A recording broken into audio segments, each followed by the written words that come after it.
listen, right? I don't like scams.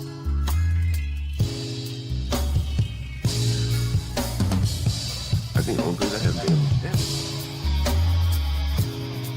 Okay, Stanley doesn't state the obvious, like what the his talking points. Yes, he does. The nature of American culture, it's a white people problem. I literally said they need to understand. Like this. If they want to be witches, it's called Stanley versus the world. You just assume their character by stereotype? I think people do that every day. Okay, I didn't ask you. What do I do? Okay.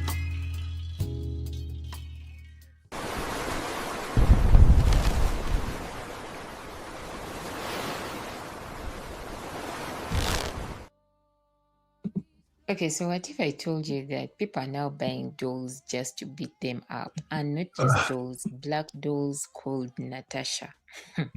It's not even a joke. These dolls are literally designed to be pancaked, thrown around rooms, slammed. Well, folks, we are having technical difficulties right off the bat. Give me a couple minutes. The computer just locked. Damn it. This is not good.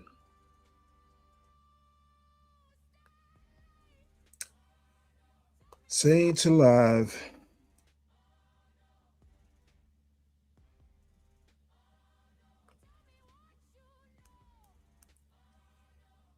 And I only have 2 tabs open.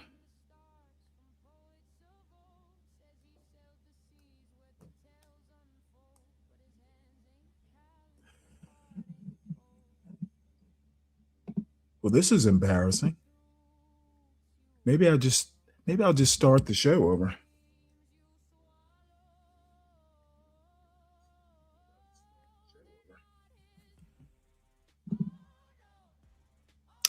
I think it might be time for a new laptop. Where's Universal when? I think it might be time for a new laptop. Where's Universal? It'll happen one of these days.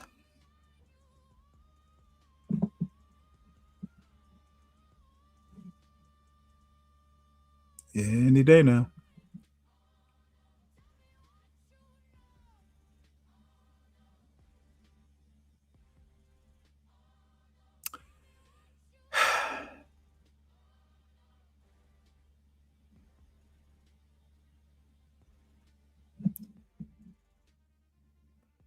Any day now.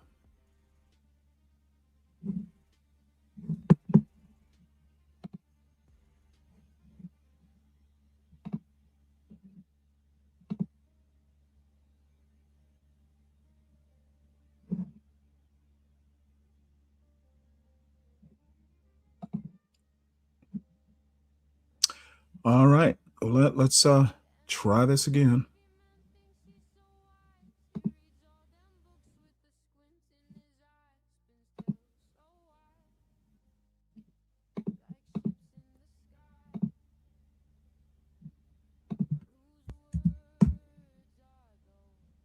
Okay, so what if I told you that people are now buying dolls just to beat them up, and not just dolls, black dolls called Natasha?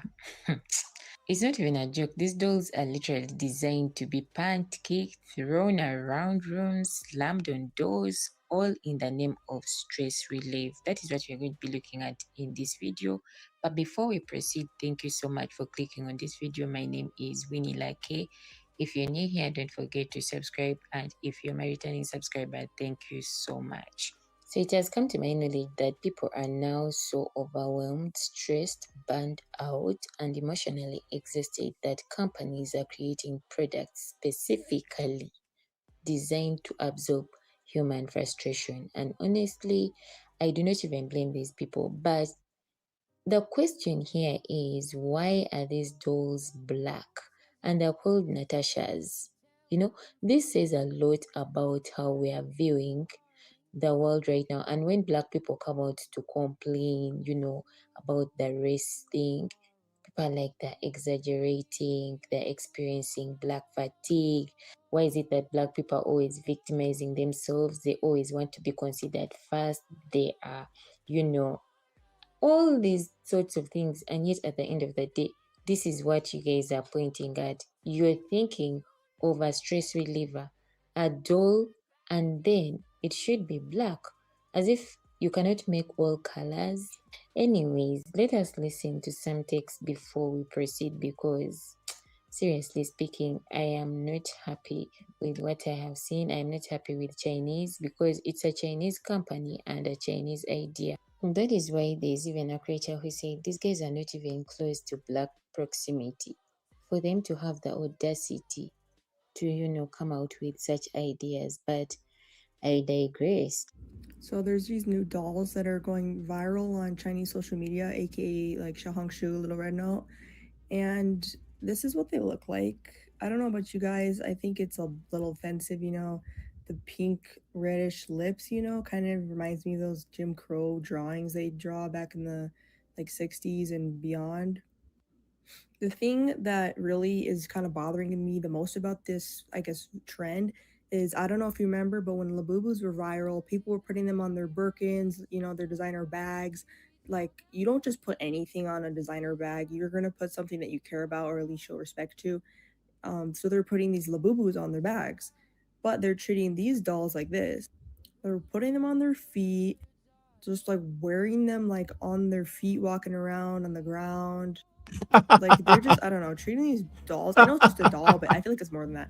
They're treating these dolls with like so much disrespect, and I don't know if they'd be doing that if it weren't like a black doll.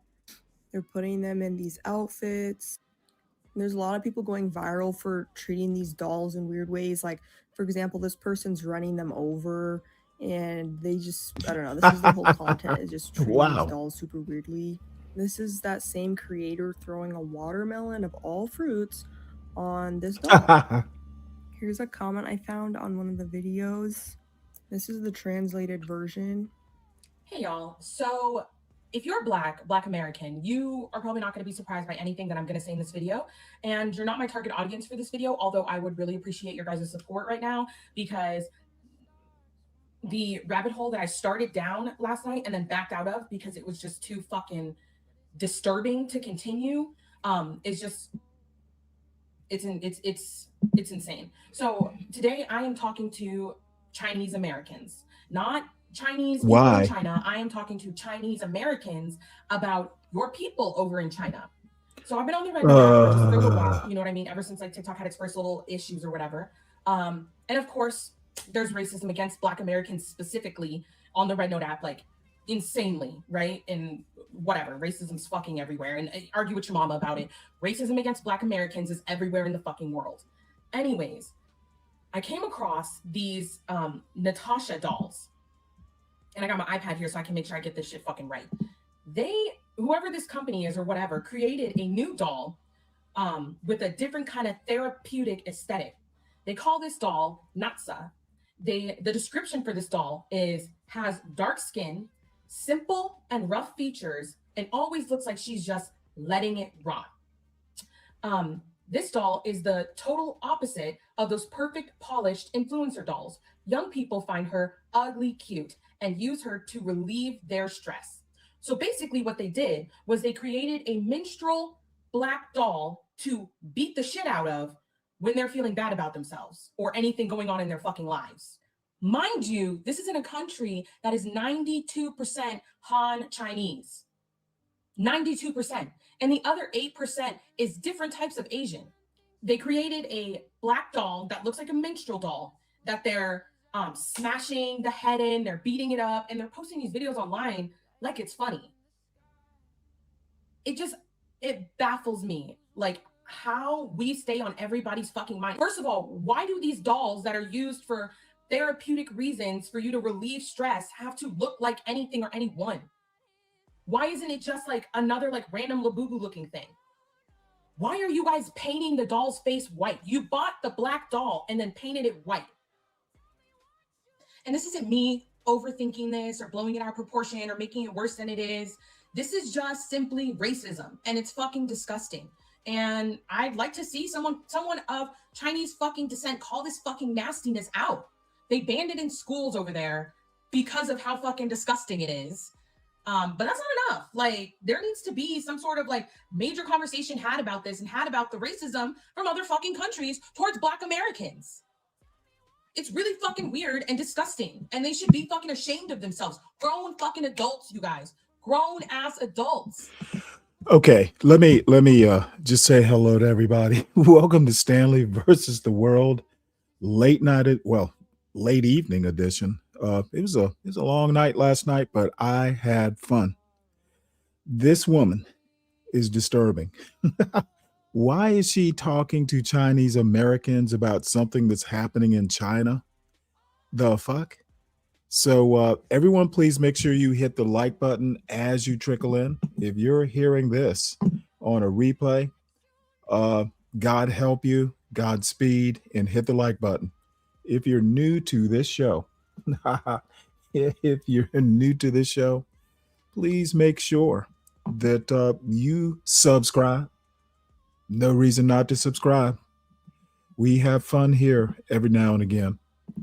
So I guess we'll listen to the rest of this. You know what? I need to skip over this pink-haired lady. I can't deal with her anymore. It's just a doll, ma'am. Stress relief, perfect small gift. Tap the link below to Here get we yours go. now. So the Chinese people over in China are using Black baby dolls for stress relief. They're literally torturing these dolls, stomping these dolls out, beating these dolls, and doing all sorts of heinous things to a Black doll baby. If this is not CH mixed with racism, then I don't know what is. The Chinese population in China is Chinese people. They are not even in close proximity to Black people like that. So what in the Wait, there are Africans in China, like students and stuff. There are Black women, at least a couple different content creators, plus Sharon's over there. There's some Black people there, at least temporarily, on a visa. is going on? What would prompt them to do actually this? kind of cute, And though. then when we say everybody is obsessed with Black people, they say, "Oh, you're lying. No one likes you. We all have Black fatigue." When we say people are delusional and it is nothing but pure projection, when they talk about how we operate through the world and how we treat people and how we're dangerous and how we're a threat to society, when it's literally the people that are pointing the finger, three are pointing back at them. Because what on God's green earth would make Chinese people make a doll and call it the Natasha doll just to torture it and beat it up for stress relief? A little Black I wonder if she understands how silly she sounds. If you didn't look so voluptuous, I would fast forward this, but I just can't. baby doll. Literally, I've seen a video of a Chinese person running the doll over with a car, slapping the doll. Wait, come on now. Haven't you ever made a doll and run over it? Come on now. Slamming the doll, doing all sorts of demonic debauchery with this Black baby doll. Yet people Demonic swear for God debauchery. that Now we there's some are alliteration. the worst thing that happened to planet Earth. We've not done anything to anybody to subjugate them, denigrate them, disenfranchise them. What is like, and then we keep saying, well, what is the problem? What is the problem? It has to be pure jealousy and envy and just racism, because there's no excuse for this. There's no excuse. There aren't even Black people in China like that for them to be doing this. Globally, everyone has an issue with Black people. And then you'll be like, oh, well, if everybody has an issue, then maybe you're the problem. No, maybe we are the source. It got to be jealousy. It has to be, because what else is the reason for this? And just blatant racism. They are not even in proximity to Black people like that in China. Yet they're taking delight and torturing a black baby doll. Let that sink in. What do y'all think about this? Sound off in the comments below, because this is just like, Well, let me tell you what I think. It's fun to watch. Yeah, I'm sure it's racist, but we got bigger racists to fry. spread love is the Brooklyn way. Like, child, everybody globally has a gripe with black people, and particularly Damn, black she is cute Americans, though. because the name Natasha, that's a black American name. Like, they're not named Natasha over on the continent. Wait, You hold it. don't hear too many Natasha. Wait, Natasha is a black name? Wait, really? I've known a couple white Natashas. In South America or in the Caribbean. That sounds like a black American's name. This is crazy. The thing is, when people talk about history, it's because it matters. And when people talk about representation, it is because it matters. And in today's world, people are paying attention to the messages hidden inside products, trends, and viral cultures. So you cannot just come out and create a product and yes, I get it. People are stressed, and you're coming out with a product or a service to relieve their stress. But why come out with specifically black dolls is the question. And I'm asking this because even the most innocent person or senseless person knows that once you attach violence, punching, kicking, and emotional release to a black figure, whether intentional or not, people are going to question the message behind it. Because again, people interpret things differently. What you see may not be the same thing that I see in a reflection, because for some people, it's going to reflect harmful stereotypes that have existed for generations. The normalization of violence against Black bodies, the dehumanization of Black identity, and the idea that Blackness can be turned into an object for aggression and entertainment. People are just going to come out with different, interpretations. So this makes me question the intent of these people. Are they trying to mock Black people? Are they trying to laugh at Black people? Are they trying to defame them, to put them down? Because seriously, what is their intention? Anyways, thank you so much for watching this video to the end. Until next time, see you. Bye bye.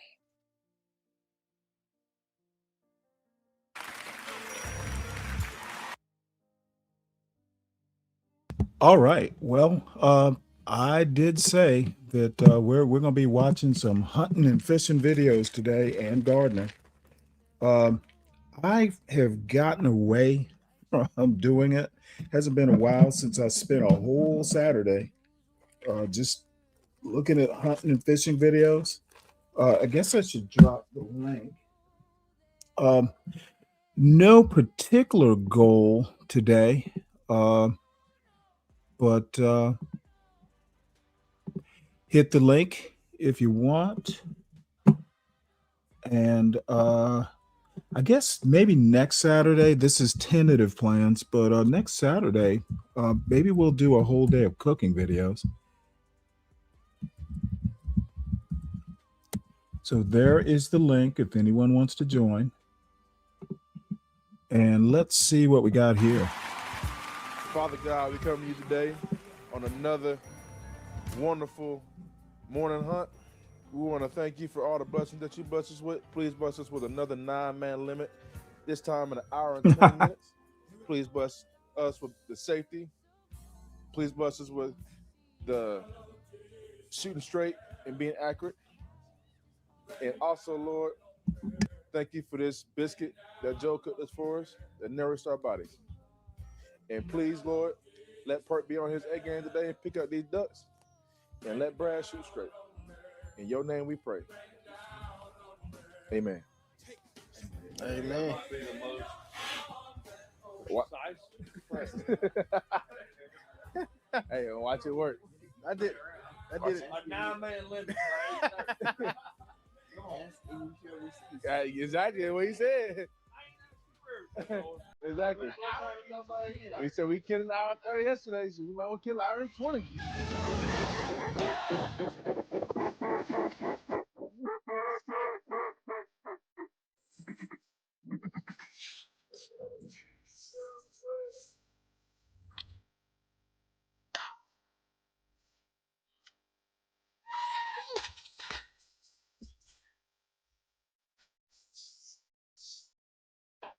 We're back, baby.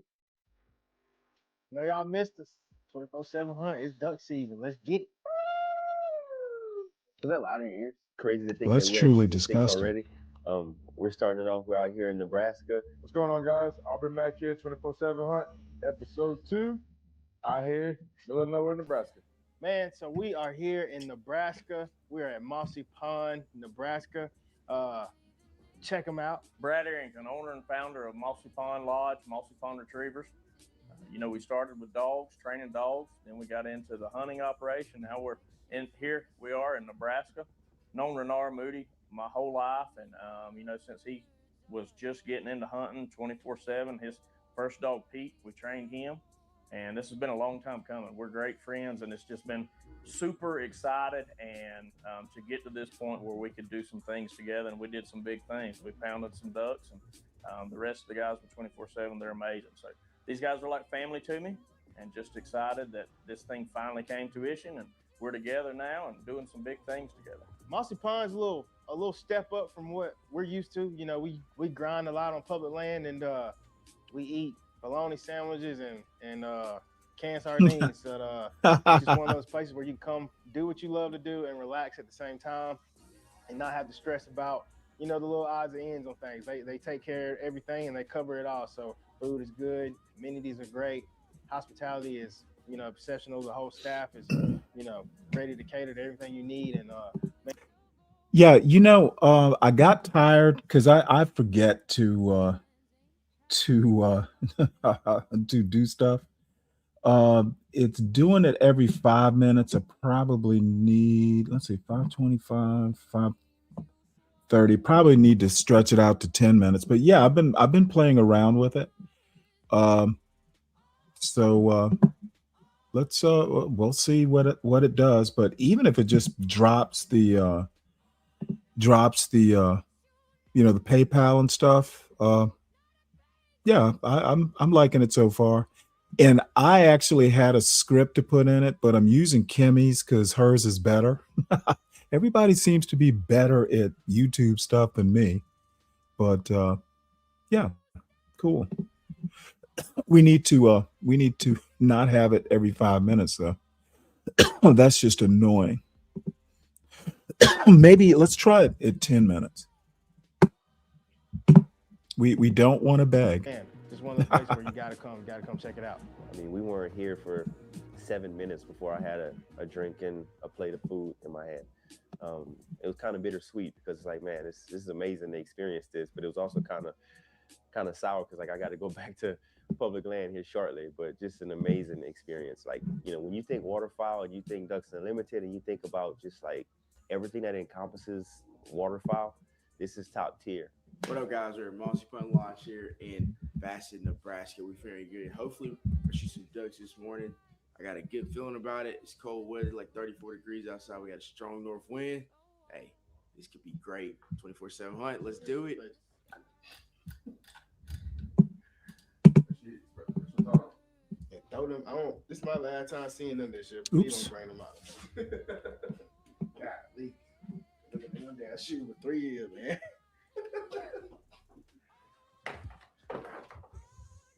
This is last time. Last time, I ain't gonna tell you no more. I got so y'all ain't got. Bro, don't go in that cornfield looking like a damn ground cracker. Look around here for some tank, bro. Get your ass out of here. You're out here scheming, bro. Scheming. Get around back. Move it. Don't see no need. Yeah, please don't. Yeah, get on. Go. Right. Hey, man, chill. Let's get a little bit. You want to work here at Mossy Pond so bad, bro. Brad, please get Aubrey a job, please. He swear he ready. It's all this responsibility. If I had to pick a person that I'm not going to hire as a guide, that I would not hire as a guide, I'm taking Aubrey.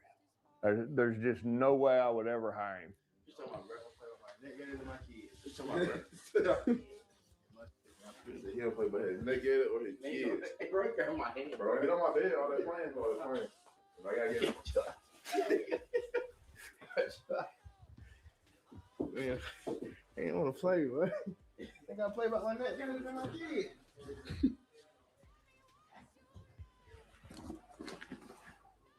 See what it is. Ain't beat me to the spot. These birds are all going to come from this direction right here. Okay. We got a west-northwest blowing from about right here. Gotcha. So they're going to be rolling right in like this. We've got a combine track right there. It's probably going to be the best place to put layouts. And our spread will set right in here, some behind us, however. God damn. And if we can bump some of them to where this trailer is right in here.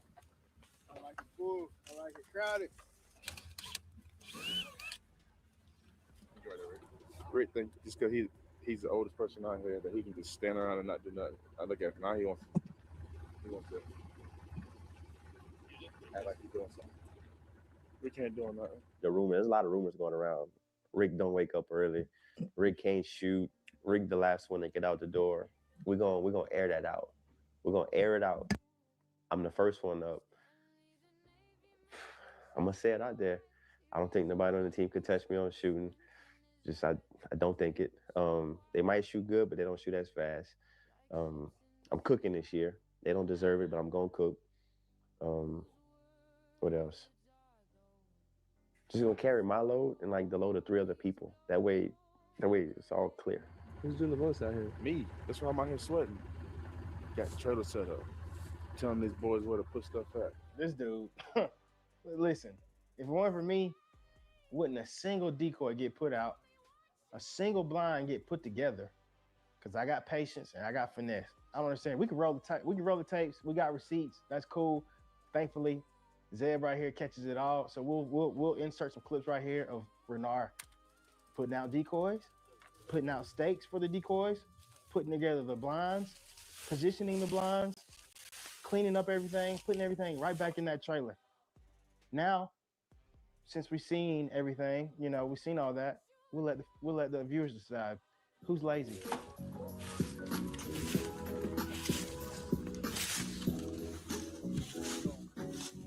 The janitor has arrived. So this time right here, we're hosting, doing a collaboration with Marzipan Retrievers out here in Nebraska. Got a guy, Ian, came all the way from Baltimore to come hunt with us. We're gonna show him how to kill some ducks and have a good time. What's going on, y'all? I'm Ian, straight out of Maryland. Got in last night. Took a long 4-hour drive down a straight road all the way here through the cornfields to Nebraska, man. It's nice and cold out here. We're getting ready to shoot some birds, man. Really excited. I did not need that noise. I'm burrito farming part. Yeah, you got on backwards. Yeah. Huh? No. That's a new one, man. It is a new one. How new? I just took tags off it this morning. I mean, it could be the same design, but you just got it on backwards. It was dark this morning. Yeah, I'm looking like something look weird. Yeah, I see them looking at me now. This new. Yeah, I don't know. I've never been duck hunting. That shit's just cold and miserable looking. I guess I'll never go now. I've done quail hunting, but you don't have to wake up at the break of dawn to do it. So these guys like cold weather for sure. I've always wanted a hunting dog though, and never got to do that. So damn it, I haven't done everything I wanted to do.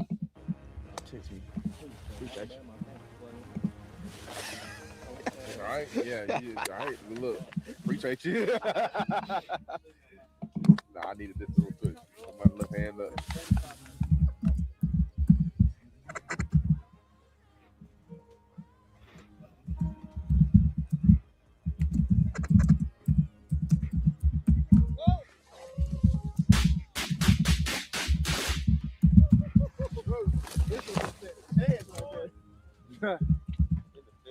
Good shoot.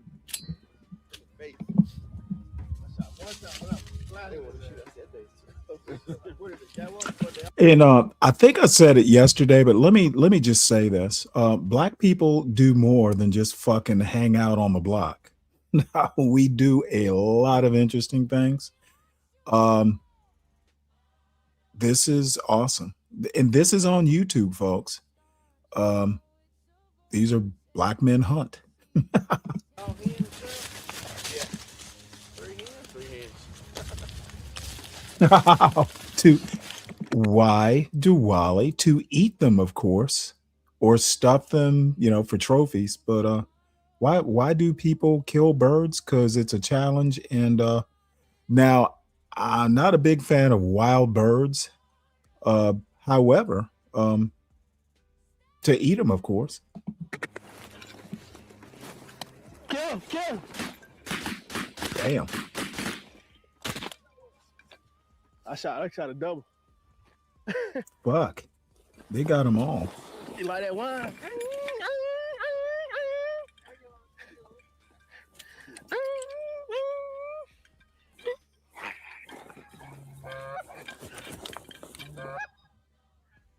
Oh, this about to get ugly. Talk to him, D.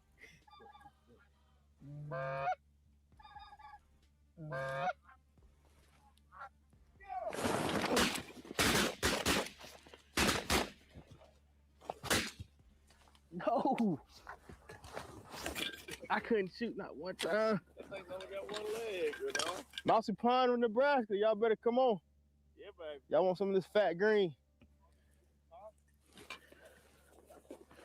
There's one more duck somewhere. Yeah, that first one we got.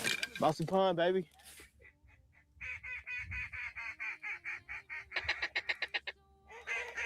No.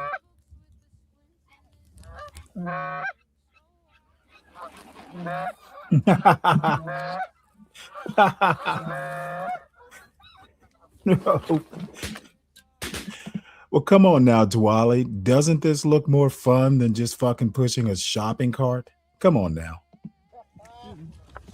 Boy, that Micah shooting, ain't it? Yeah, first hunt without Pete. Very sad. Does he really? That doesn't surprise me. Hopefully Black Bear doesn't go hunting with an AR. Boy, shining down on it, so it's gonna be a good year. Yes, you do.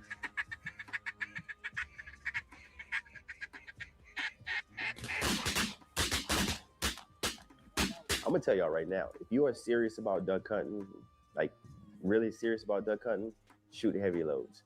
I shot this morning the Migrant Timber Plus. It was a 4.6 steel bismuth stack, and we straight dropped birds. I'm talking one bird went down, the soul went up. Like it was insane. We crushed birds. I shot more doubles and triples this season than any hunt of my life. I pulled up on one, somebody shot it. That's pretty funny. Yeah, I had to, bro. I didn't think you was gonna do nothing. Who, me? Yeah. Crazy. I saw like literally a green head. And Arv was just looking at him, rolling. Definitely shot 2 out of that bunch, 100%. But I will admit, I couldn't find a Drake. Saw nothing but hens. This is nuts right here. All that corn right there, that's crazy. You definitely got to shoot better. You got to start. Bro, what percentile you doing today? Right now? Yeah, like what percent you at? I'm not gonna lie. 12. 12 out of what? Like out of 100? I've probably shot. What you looking back there for? I'm trying to think how many birds. I mean, how many times I shot? That Polly got. I'm 4 out of 9. 4 birds out of 9 shots? Yeah. First off, that's a waste of like. That's less than 50%. All right, what's yours? That you shot? Bro, I'm like 85% right now. I don't see nothing. Where they at? They 10 foot from us. Where they at? I'm shooting at birds over here. 85%. Dude, Rick early say he shot when I know I shot. Y'all first person shooting, he failed. he always gonna claim somebody else's bird. He almost like really. They don't think his BB the only BB that can take a life. Rick does too. Like my BB I know can't take a life. first. I seen really I'll shoot you firsthand. So I can't believe nothing you say. When I was in Macon, it was said to come to Nebraska and find out who the best shot in Georgia was. And you looking at him. Uh-oh. I know, I just shot one time down there on the end and I killed one. I mean, that's pretty easy math. We can even do that in South Georgia. You looking at All I'm saying. I did get me a hen, though. It was a hen. Hey, It's for us to be successful this year. I'm gonna need you to. My shooting's been A1. I needed A2. You ain't calling. I needed A2. Hey, really? We got to push Aubrey? when Malik's coming in, and he be the only person shoot missing. No. No way. Remember watching that pothole? It's funny. That Malik together. Remember? That was a bad one. Hey, Renard, Malik like this in front of Aubrey. He the only person shoot. Just whiff it. He did that at Casey Short place too. Who? You. On that spoonbill. But I couldn't. But that you gotta think that. Ah, here we go. Excuses. Oh, I'm getting old, man. Migra, boy, that Migra crutch. I don't know that I get to try it out, but I got to try it out on some big geese. Folded them. I think I shot somewhere around 3 doubles today. Now the team gonna say otherwise, because I mean that's just kind of what they do. But a bunch of doubles today.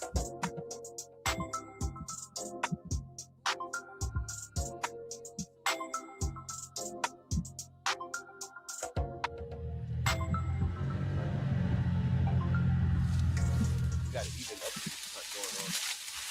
Had a real good hunt this morning in a cornfield. Not exactly sure what we in right now, but it's loaded with pheasant and it's just a game rich spot. Birds everywhere, some waterfowl, upland. And this is after an amazing nap. And after amazing breakfast. This is crazy. These talking out of their neck, don't put no coffin out of your mouth. I'm way too paranoid for a threat. Hey, let's get it, bro. BOT, the money, power, respect. The last one is better. Say yes, a lot of goofies with a check. I mean, I hope them sentiments symbolic. My he gets a lot of his swag from me, so we'll keep Aubrey in our prayers on that, man. Maybe he'll be able to catch me one day, but until then, I hold a championship ring, man. You just can't. You can't beat the drip. It's in me. It's not on me. One thing Aubrey can do to prove that drip is take off them blowfly. Come on now. I mean, he just looks like he Come on, is Diwali. flying around his room looking for a trash can. Them blue lenses on there gotta go. I'm sorry, they just gotta go. Big 3. It's just big me. Boom. I'm really like that. And your best work is a light pack. Prince out lit like that. Oh, God. Look at that.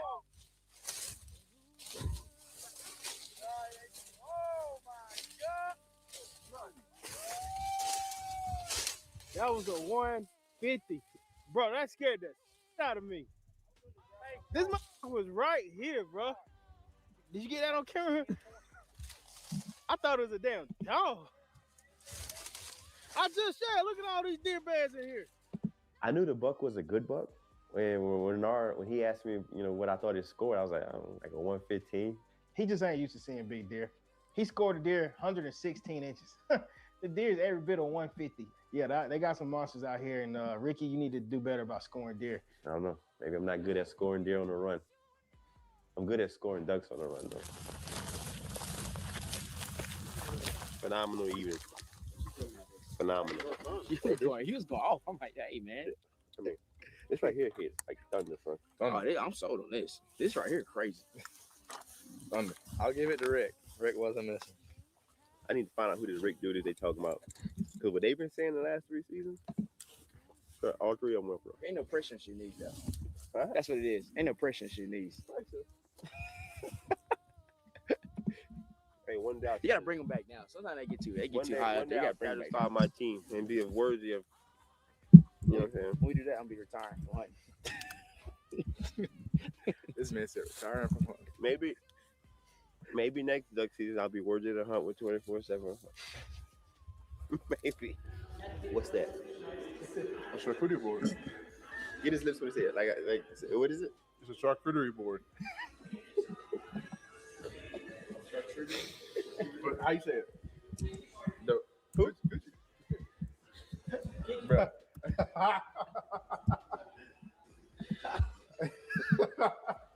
Oh, look, there's Boat Right. You remember Boat Right?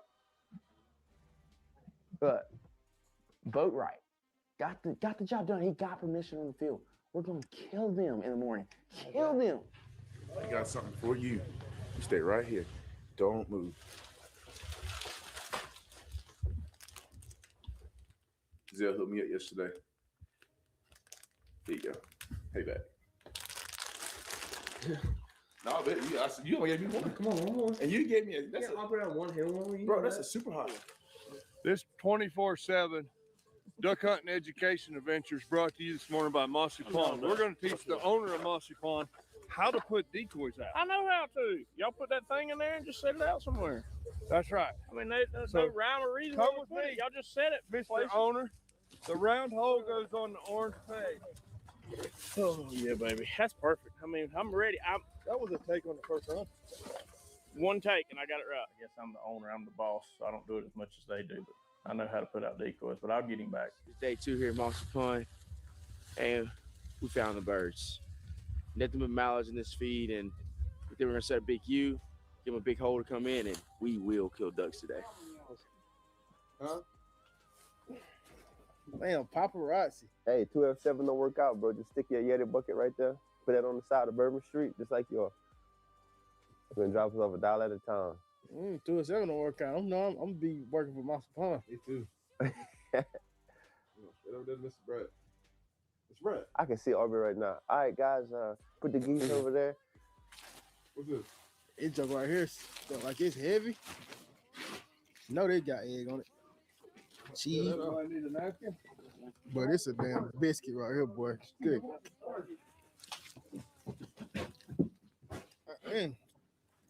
Joe, you might have a little black woman in you. It's the second time. Cooking like this. With them big arms too. Big tricep. Got some pain in that biscuit. And you've been going through some hard times.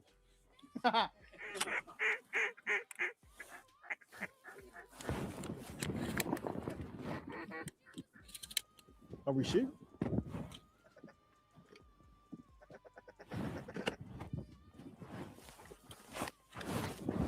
Are we shooting?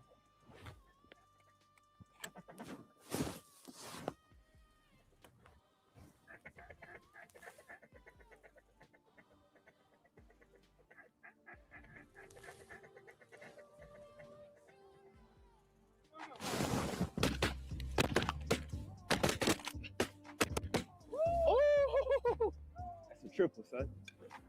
You hear me? Triple. I like it, Rick. A triple. I know, right? Hey, get in the block.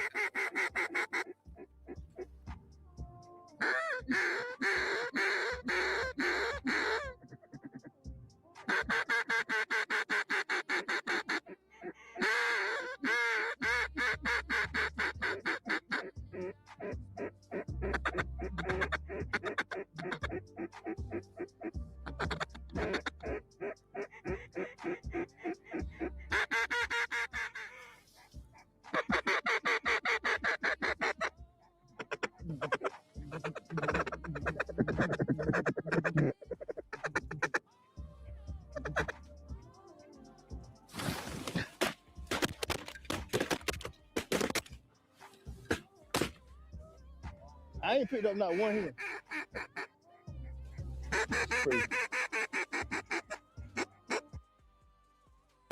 Calvin, they're just duck hunting. Charcuterie. Interesting. No, you don't shoot charcuterie.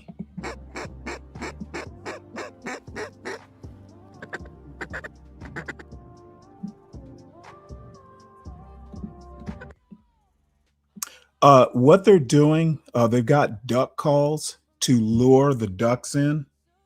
If they're flying high, you try and call them in so they, get lured into the cornfield low enough to let's say harvest.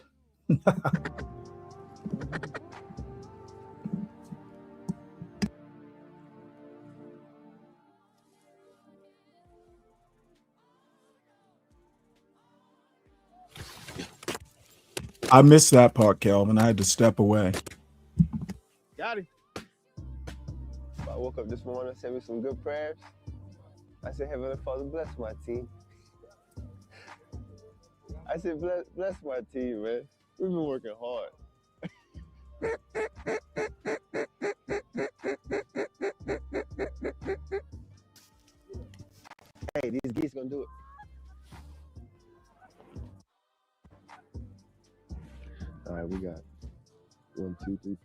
6, 7, 8, 9, 10, 11, 12, 13, 18 geese.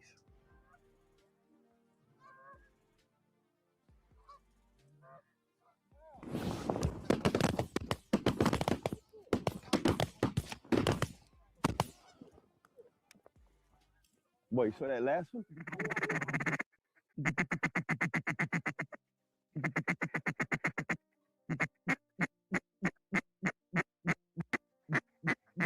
Let him land. Let him land.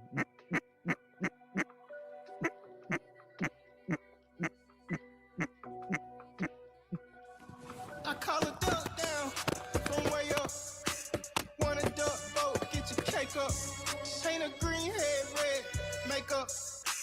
We play with Benellis. This was one of the most special hunts of my life because the sun was behind me. The wind was coming from behind me. The birds were coming from that direction. So like they did what you would want them to do. They did what you want them to do in your mind when you're setting it all up. And that don't happen all the time. Mossy Pond, blonde going crazy. Here, good girl. Blonde going crazy. Hey, I put in the post, hunt of a lifetime. All of us shot the blind except for Aubrey. He's the only person close to the gun at his blind. And we had a group of, I don't even know, 100, 200 ducks just try to dive in on us. And Aubrey had one shot in the gun. And as soon as I turned around, they're literally on my back. I call a duck down from way up. Want a duck boat, get your cake up. Paint a green head red, makeup.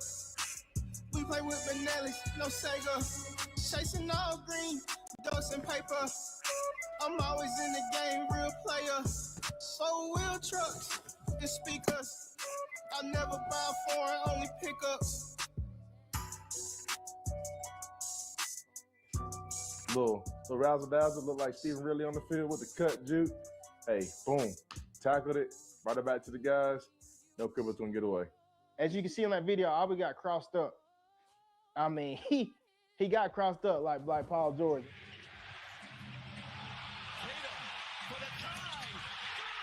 And it was crazy. So that's one thing about it that ain't never gonna happen to me. I know how to shuffle my feet. You know, I play ball. I think Aubrey rode the bench, and that's where we're just different. You know, I'm real athletic, I'm lean, and I can move. And you got to count on me to get a duck out of the field. It's me. I'm the quickest one, and I'm coming back fast. Coming in, baby. Coming in. Coming in.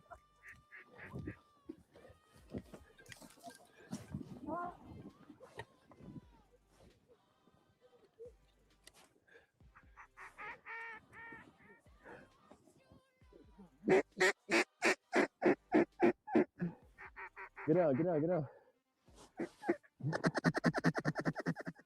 Oh my God. Sit.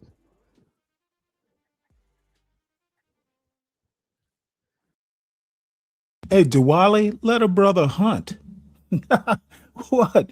Would you rather than be on the corner shooting shit?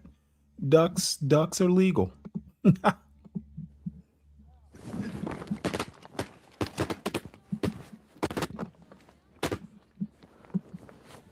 I just boy. Hey, right behind us, right behind us. Watch out, Zip. Watch out, Zip. Oh my gosh. I ain't gotta show my gun. Bro, he just crushed him. Hey, one's to the right. Right here. I see him.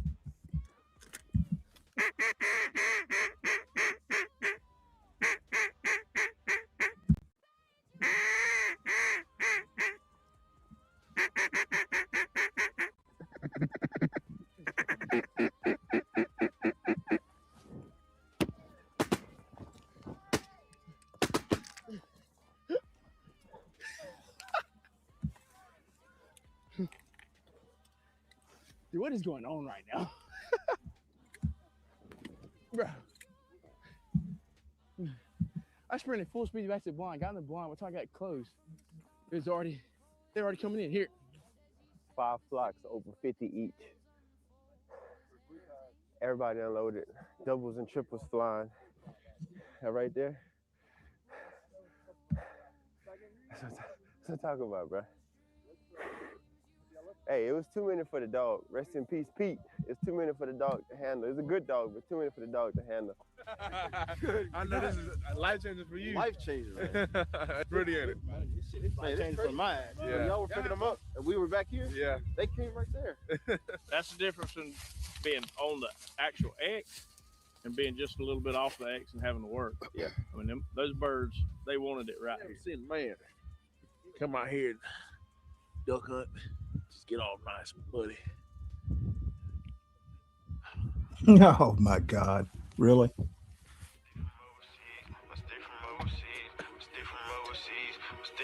Why do that? Yeah. My stick from overseas, my stick from overseas, my stick from overseas, my stick from overseas, my stick from overseas, my stick from overseas. I always see Youngson play around, so I'm gonna try to tickle and make him slap himself.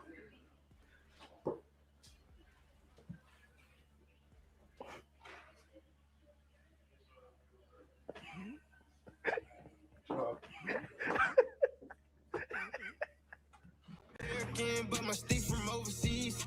Everybody know I only shoot Stanley. Every gun in my safe come from Italy. My stick from overseas, my stick from overseas. I'm American, but my stick from overseas. I stay in the water, but I'm not from the Keys. Hunt out of state, travel like an athlete. Too much sick in my closet, I can't even see. We left dogs, but we still gotta be. Girl! Y'all spinning up. They can't see us. Yeah, it's one right there where you at, somewhere right in there. 4 or 5, come on. Y'all better hurry up. Who is that, Renard?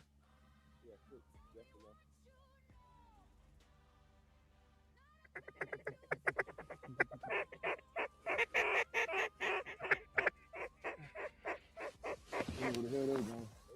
Boy, it takes forever for that sun to come up. I know, that's why them ducks probably just sitting down. I wouldn't be up on them. They look like teal.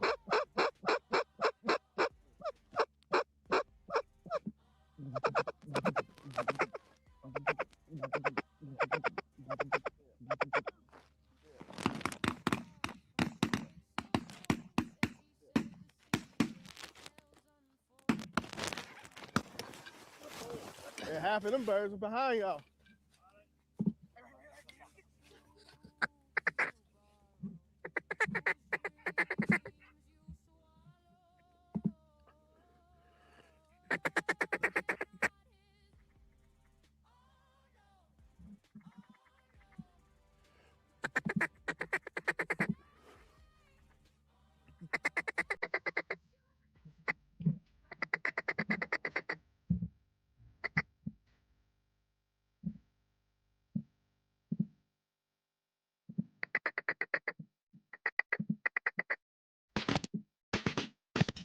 Oh! Oh! My God!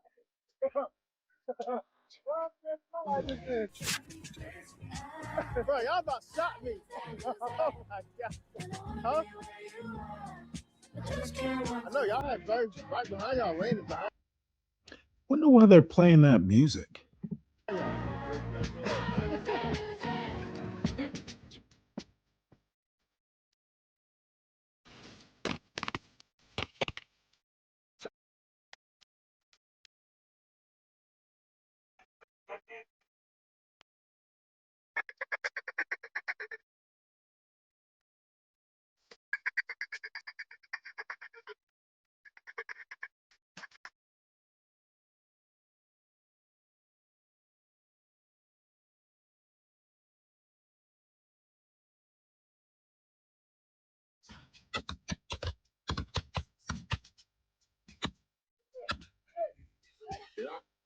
Probably double tap these two.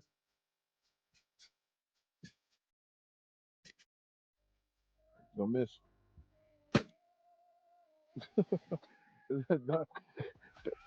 It said, don't miss. I'm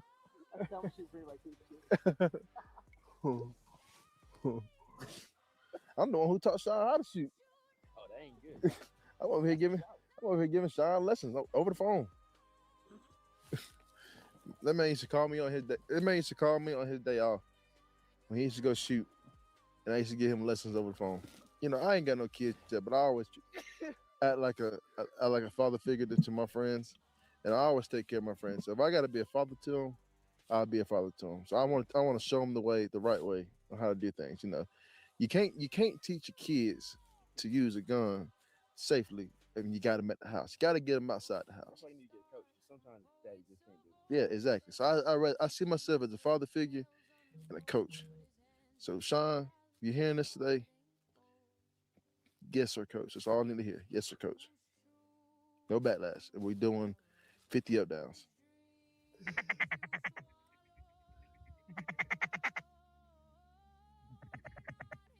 Man, look, I tried to argue wait, Animal abuse. 5 more minutes. Get your guns, if anything else. No, let's go ahead.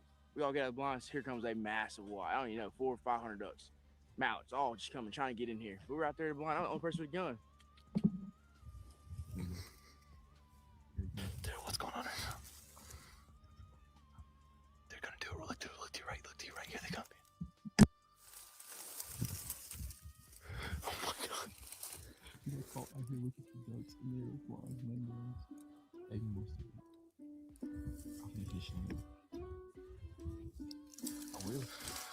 Don't me too.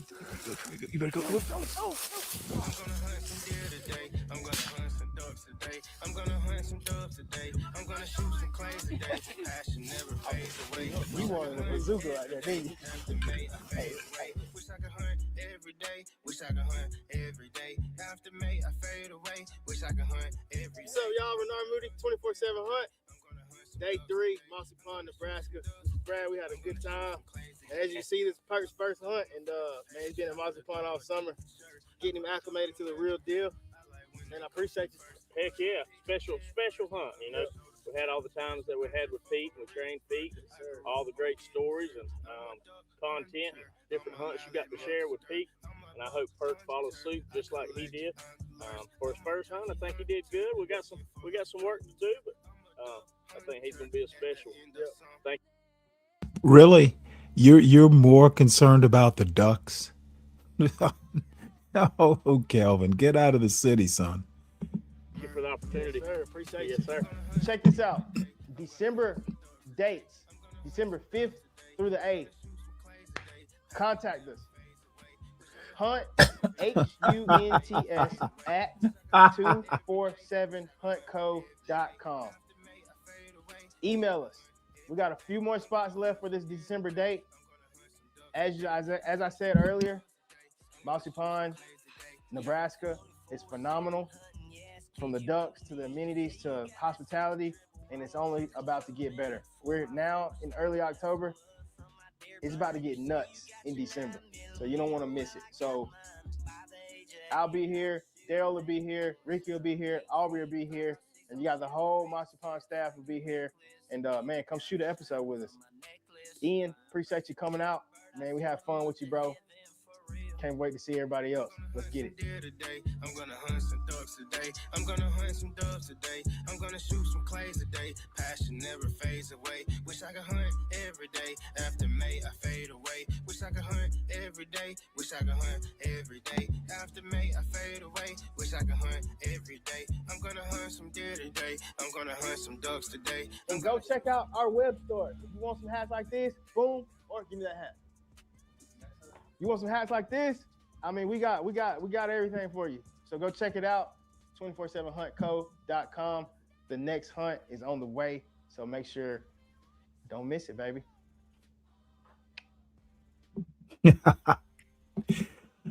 Hey, that's pretty damn cool. Let's do some gardening.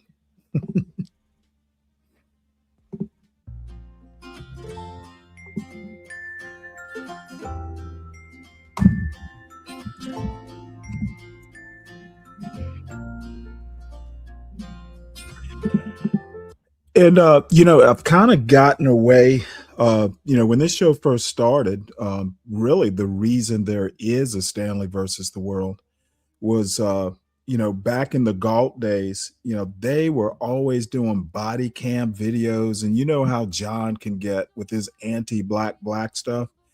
And my whole point was, black people do some good stuff. some enjoyable stuff that's wholesome, healthy, you know, positive stuff. Not that duck hunting is particularly positive, but it's not shooting up the block. It's outdoors. Blacks get outdoors. They hunt, fish, hike, uh, all kinds of, healthier stuff than hanging out on the block. And that's the goal today. Let's show the good stuff.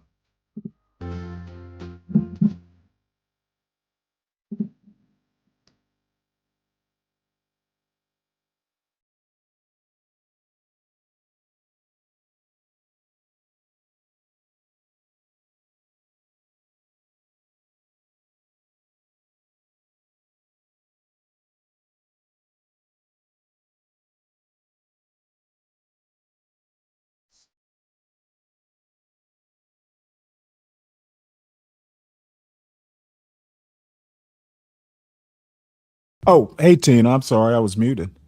How are you? I'm good. How are you? Pretty good. You came up to watch hunting, fishing, gardening. I mean, I guess so. I'm just bored. CM's pissing me off. Well, what's new? That's his mission in life to piss the world off. But okay, Stanley, I think you and CM would be great friends. We aren't. I know, but the chemistry's there. Okay. But think of it, Stan, right? Me and you, we argued, like we got into a little bit of beef. And now look at us. Did we get into a beef? Yeah, it's live, it's public, it's on YouTube. Like we were beefing each other. Okay, well, your definition of beef is different than mine. I tend to say what I have to say and be done with it. I don't hold grudges. I don't have beefs. That's for kids. Okay, but you call me a bitch. I'm sure I did. I've called CM a bitch. But I'm a lady. And And yeah, and And CM's not. I would actually think that I call everyone a bitch. So don't have a beef. Okay. So have you ever been hunting or fishing? Yeah, I love fishing. Do you really? Now see, Yeah. you've gone up in my estimation. Hold on. This morning, you first of all, why were you streaming for 17 hours? I got bored. 17 hours bored, Stanley. Yeah, I was having fun. Why Yeah. not? Who's gonna stop me? True, period. You're a grown ass man. You're retired. That's good. So, sometimes now I'm not doing 17 hours today. It's generally to be discouraged to do. I usually don't like going much over like 6 hours. Do you think I'm owed an apology? No. What? No, No because it's more fine. than. It's fine. Did you come all the way up here to seek an apology? No, I'm not begging. Well, please don't, because I would never. I probably owe CM more an apology than you. But I will give you compliments. You look nice today. Thanks. I'm going on a date. So let's see what this gardening. Now, this particular show, these people are beloved on YouTube. So let's see what they're doing. And by the way, they're in Georgia. I think they're down. I think they're about an hour and a half away from me on the other side of Atlanta. Atlanta. Oh my God. That is like Atlantis. Because Black people, it's like they're so good there. They love going to Atlanta. They're successful. Yeah, well, I live not too far from it, about an hour west.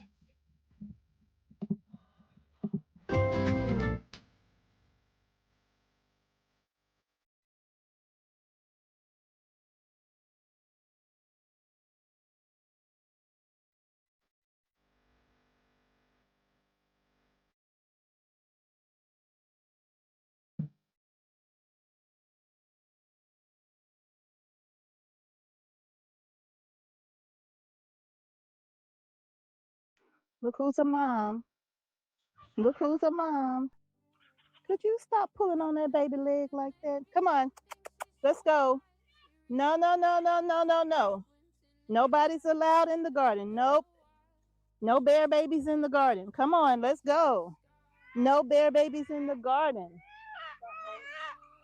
Come on. Paula, you play, mama. You play kind of rough. Come on, sweetie. You trapped. You trapped. There you go. Follow the loud chickens. There you go. Come on.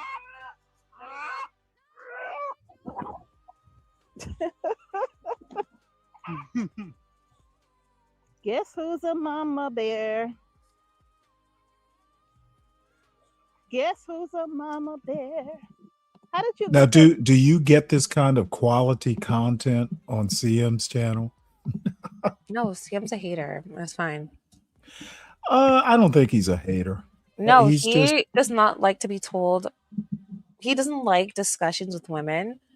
And like, it's weird. I said you need to learn how to just accept criticism on your channel. well. Look, no one likes criticism from anyone. CM, a lot of these young black males, and from my perspective, 38 or whatever, 37, 38, whatever he is, I don't get it. Why like I can't think of a black man on YouTube who is not just red pilled to any degree. I don't get why women have to be. Look, there are differences, of course, but they're mostly biological. Women tend to be away, men tend to be away, but there's sometimes like in a discussion about ideas, say we're just, I pick on Plato. Say we're talking Plato, where does man or woman come into it? There's certain topics where it doesn't matter whether you're a man or a woman. It's really more about what you think. And too many people seem to buy into this weird thing. Well, you're a woman. Uh, you know, why are you talking to me this way, woman? Respect Stan, me because yeah, I'm a man. I don't get exactly. all. Yeah. The reason is right. A lot of these black men expect a woman to be submissive, but they perpetuate that childhood trauma from their broken families onto their partners, and that's why they're like, I'm dominant. You need to submit Aren't to you me. black? Yeah, I am black. I can talk my Okay. shit. Well, That's why I can talk my there's shit. more to being black than talking shit. Oh, sorry. Black is a social construct. Black doesn't I hope exist. I If I was hope you. CM, I'm a red Hold on. native or what the fuck you That's not. saying. Hold on. You missed my point. No, I understand what you're saying, right? I There's just more to being think black than talking shit. I know And that. I'm look, just saying for let black me men as let a me ask you a wait, question. Stanley, I have to go. So please hold this. I'm gonna be back in an hour, okay? Hold this thought. Okay. Okay. All right. Is CM summoning you? Okay. All right, bye. out, Polar? How did you get them out? Quit dragging them back to the house. They coming. She's dragging them back to the house. Like, get back inside. Oh How wow. did y'all get out in the That first is place? funny. Con. That is classic. I couldn't wait for success, so I went ahead without it. Wow. I could. Wow. That's quite the quote. Come on, let me let y'all in and get y'all some dinner. Hi, Polar. Hi, Polar's a mom. Hey, you. Where you going? Go get him, Polar. Your mama's gonna pull you back. I don't know where they're going. I'm gonna have to go and get them from over there. So this is how they're getting out. Right there. Because this is how they came back in. Y'all are busted. We got the new additions to the homestead, but not all of them are staying. She has a home. She has a home. Where you going, little girl? She has a home. And that's my Coda bear right there. That's Coda. Come on, Coda. You got to come and meet the Homestead family, Coda. This is your family here we're talking to. What is he doing? What are you doing? That's Coda bear. His name is Kodiak. Yeah. And that's Coda. And I call, and he's not ours, but he's going to be around the homestead, but he's not ours. That is, I call him Dusty Rhodes. I don't know what they're going to name him, but I call him Dusty Rhodes. She calls him Dusty Rhodes. And this is Coda bear. That's my Coda. He got some strong teeth. They can. They do. And I call her Sheba. She's so adorable. That's Sheba right there. There's some escape artists. And look at Mom. Woo! They love playing in this spot here, going under, jumping over. They love doing that. So this is the barn. So this space right here is the space that we're keeping for Coda. I see her. For Coda, because we want Coda to look after Maribel. Coda. Come here, Coda. Coda bear. He's not coming. They're trying to chew him up. We're going to whip you to shreds. We're going to whip you to shreds. Pola tries to drag them back to the house. When they get out, she grabs them by their legs and see how they getting out? I saw how they were getting out. It's crazy. Let me show you right here. I caught them red-handed coming back in. See that corner right there? Yeah. They squeezing through. Look at how they dug down.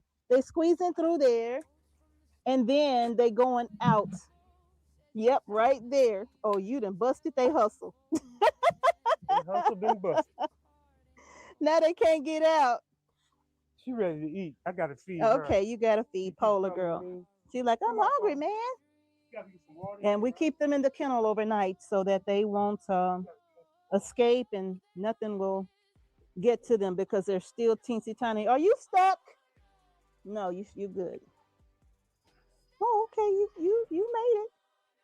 All right, where your water bowl at? It's on the other side. Hey, Sheba, you love climbing under there. You just love it. You just love it. Oh, there you go. You just love it. You just love it. Yes, you do. Say hi. Say hi. Say hi. Say hi. Say hi, Sheba. Oh, that's so adorable. That's so adorable. Yes, he is. Sheba has a... Con, does somebody remember the breed of this dog? They're like stock keeping dogs. They're really good with birds. And I cannot remember the name of the breed. They're like really good dogs. Damn it. It's a marine. It begins with an M. Hopefully I'll remember the breed of the dog soon. I would love to have one of these, but I really can't keep a dog. They're outdoor dogs and they're just fantastic. Home. And here's Coda and Dusty Rhodes. Oh, okay. These are the new Anatoly's homestead. Yes, yeah, kind of, sort of. You'll be around. You just won't be here, but you'll be around. We'll see you. These are boys, both of them. And Coda reminds me so much of Tamu. He looks a lot like Tamu, but he doesn't have those dark ears, but he does have that dark undertone like Tamu did. And so does this baby here.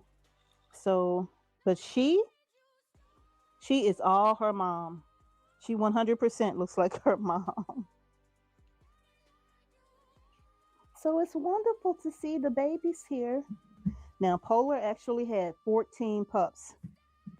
14? And she was having them overnight, and it was below 50 degrees, and we came back out, and some had passed away throughout the night, and others she smothered throughout the night because she started giving birth early that day into the night. She had a total of 14, and we came back out, and they were under her, but she had smothered them.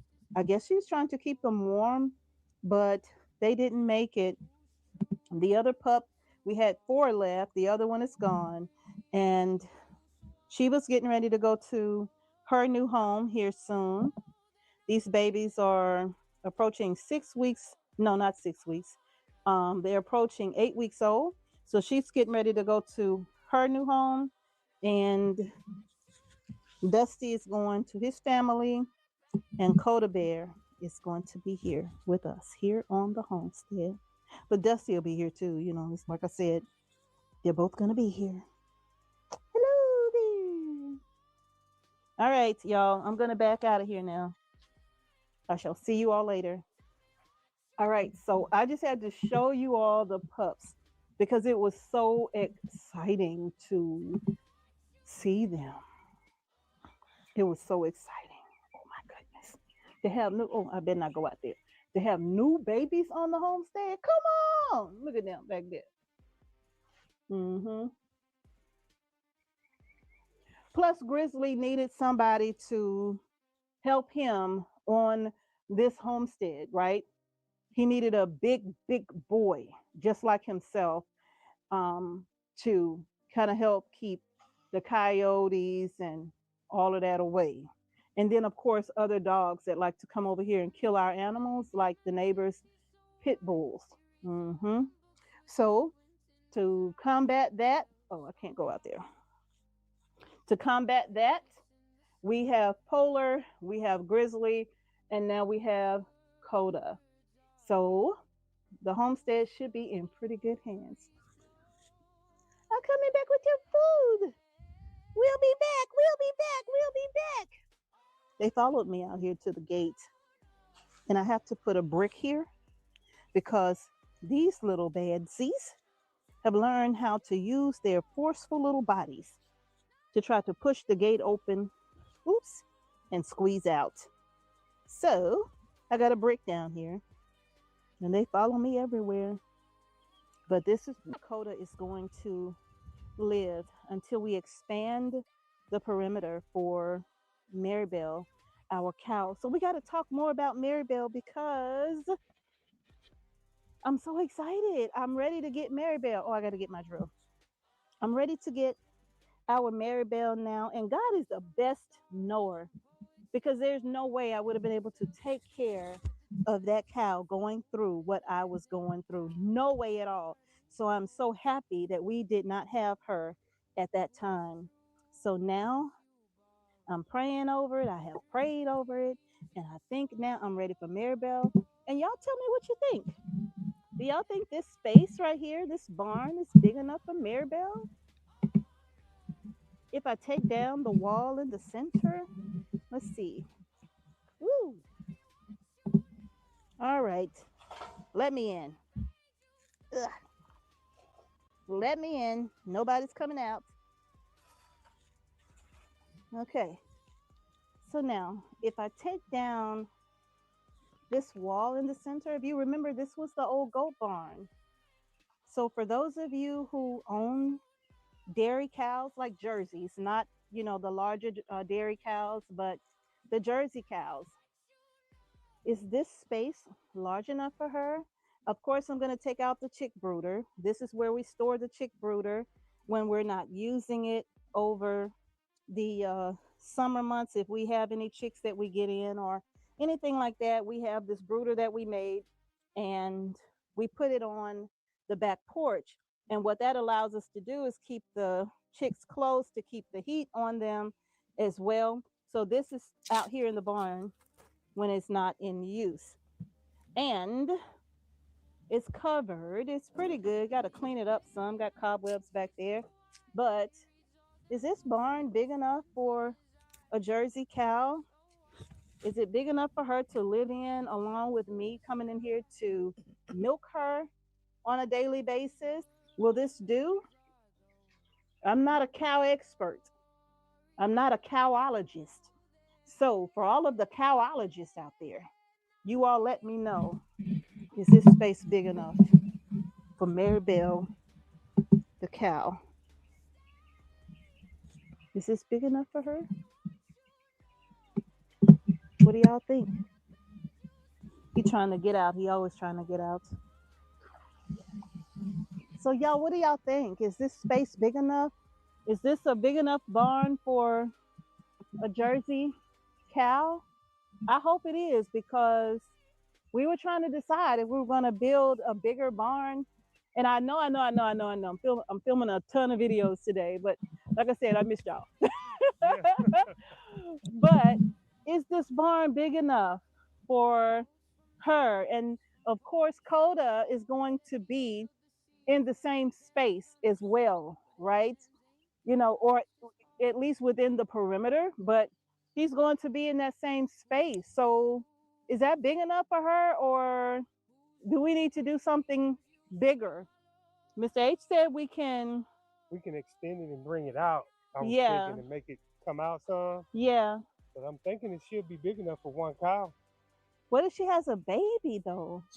I mean, what if she's bred when we get her, and then she has a calf? Well, I guess With that, I don't know. They play fighting again. So they do that all day. Yeah. They rumbling back there.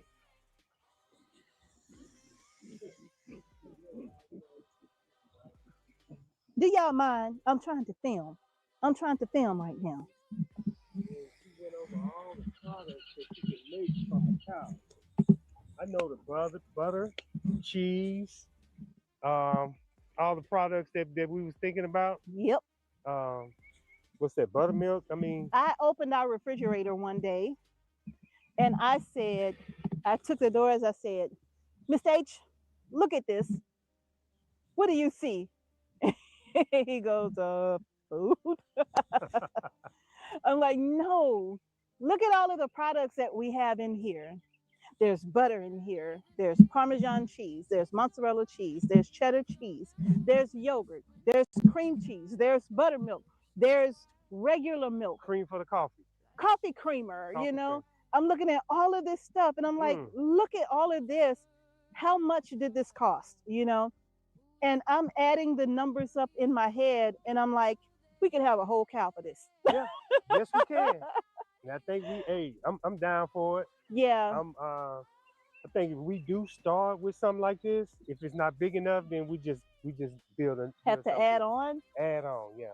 Because we do need a space for hay for the winter time, but not really a lot of hay over the winter because, I mean, it doesn't freeze here until late November. Yeah.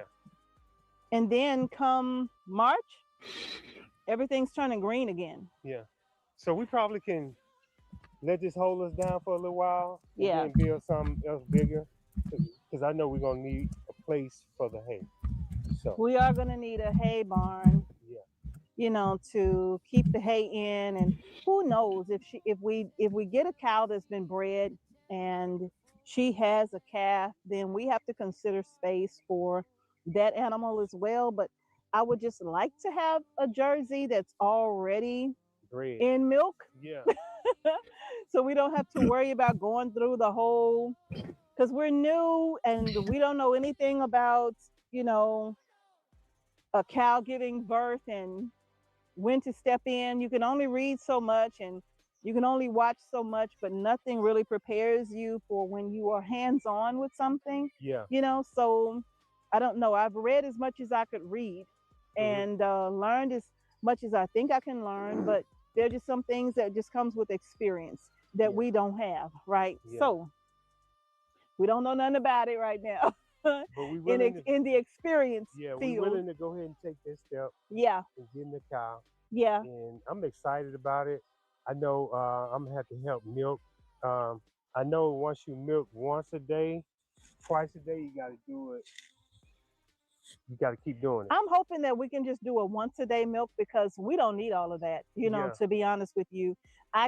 Milking once a day, getting between 4 to 7 gallons once a day is plenty. I can do everything that we need on a once a day milking and still have enough milk left over to share even, right?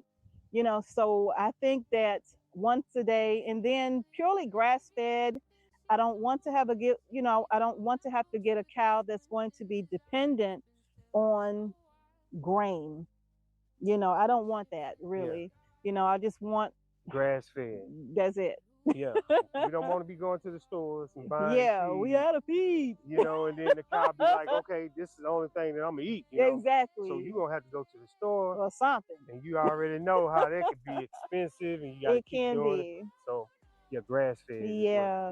And when you're trying to be self-sustainable, then you want to try to do things as naturally as possible, I guess, to Yeah. where you don't have to be so dependent on outside sources. So I would just prefer a cow that is grass fed, or if we end up with a heifer calf that we have to raise on grass, Yeah. I guess that would be okay too. But then would come the whole thing of how do we get her bred.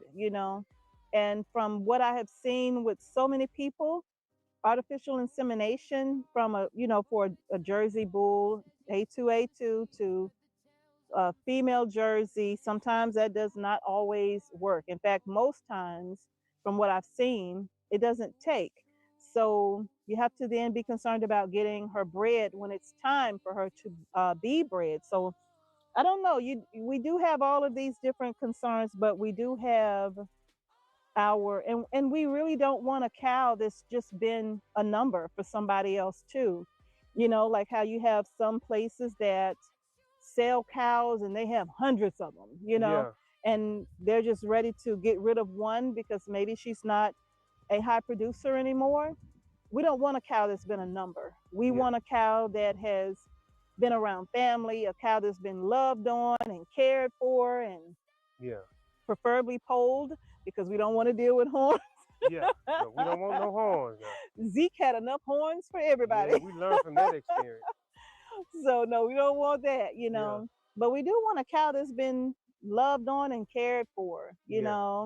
We don't want just a number, cow number 510. No, we want a cow that has had people around it and is used to being touched and handled and not always on a machine, Yeah. So I know and I don't think our expectations are too high. No, they're not. I They're hope not. They're not too high. But in other words, you want a cow with personality.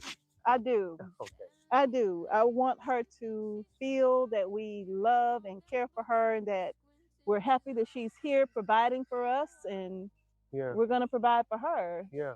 And all the animals come to me as soon as I come in. I got a whole herd of animals just following him, just coming to me.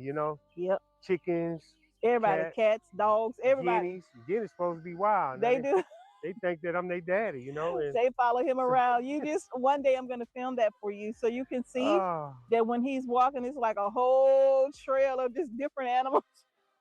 I'm like, why y'all following me? So it's funny to see.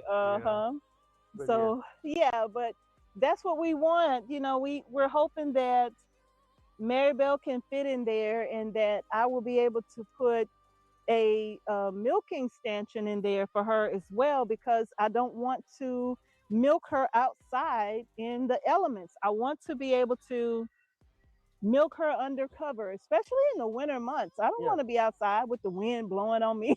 Yeah.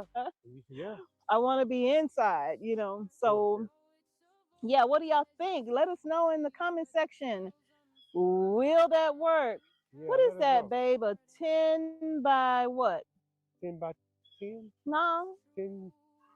Okay. I think 10 by 20. I think it's a 10 by 10 20. by 20, yeah. If I'm not mistaken. Look at her sitting there like, come on, go get my dinner. Yeah. So, but I think it's like a 10 by 20. 10 by 20, yeah. Mm-hmm. So, is it going to work? Or do we have to? Because Miss H's schedule is so hectic. Like, when would I get my barn? Okay, well, we're going to see what the super subs say. Yeah. And then hopefully this is big enough, 10 by 20. Yeah, hopefully. Y'all let us know. Because we do have plenty of scrap lumber that we could use to build Yeah. a bigger space. How did you do that? He got out again. How did you get out? This little fat boy. Come here. Come here. Come here. Come here. Come here. Come here.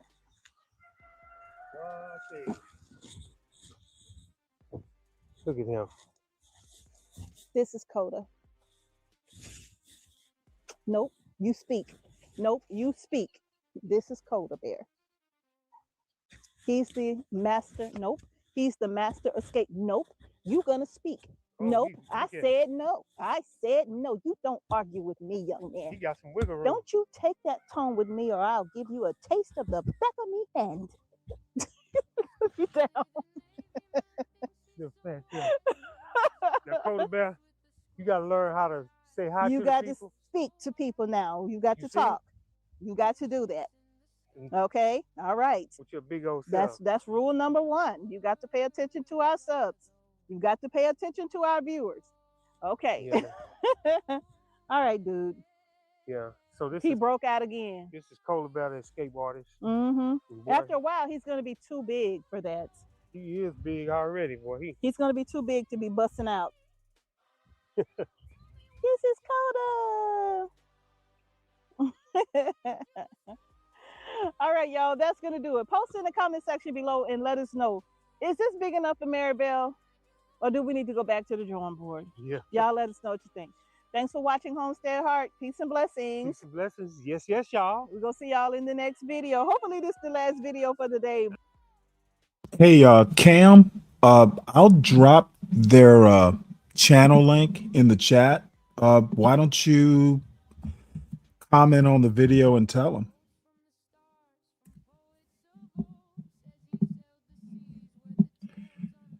And unfortunately, you know what? I didn't really prepare like I usually do for a show. These links are not in the are not in the show notes as usual.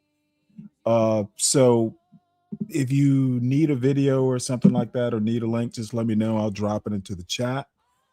Link is posted, folks. If anybody wants to come up to the panel, and everyone, please make sure you hit the like button. If you happen to be new to this show, please subscribe. We don't usually bite. And let's move on to the next video. Another hunting video.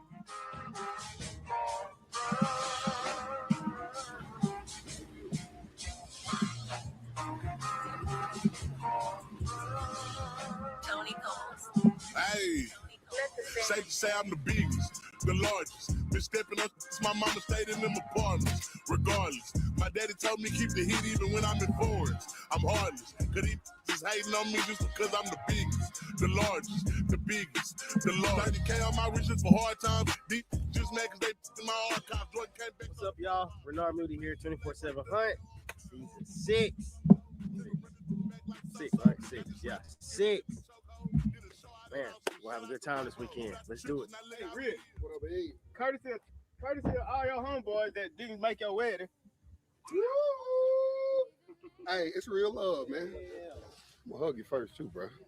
Man, bro. Thank you, sir. Hey, man, where my hug? Hey, Drop my gun in the water. Do you see that? Damn near commit suicide. Bruh. Y'all see I was committed? Let's do it. Damn. All you gotta do is drop your gun in the water, and we'll upgrade you to the top of the notch, brand new. All you gotta do is be like Stephen Ridley. Man, look, I'm trying just to like be he used to y'all do with the boys, football. Bill Belichick. Drop it. Daryl Moore 24/7 Hunt here. Man, it's our annual dove hunt. We're getting ready to go meet everybody down at Broken Arrows. Man, we're getting everything prepared. We got the Can-Ams here. We got Yetis. We got food. It's going to be a good time. Man, y'all stay tuned. It's going to be real good. What's up, man? All right. What's up, y'all? How you doing? Like that hat, man.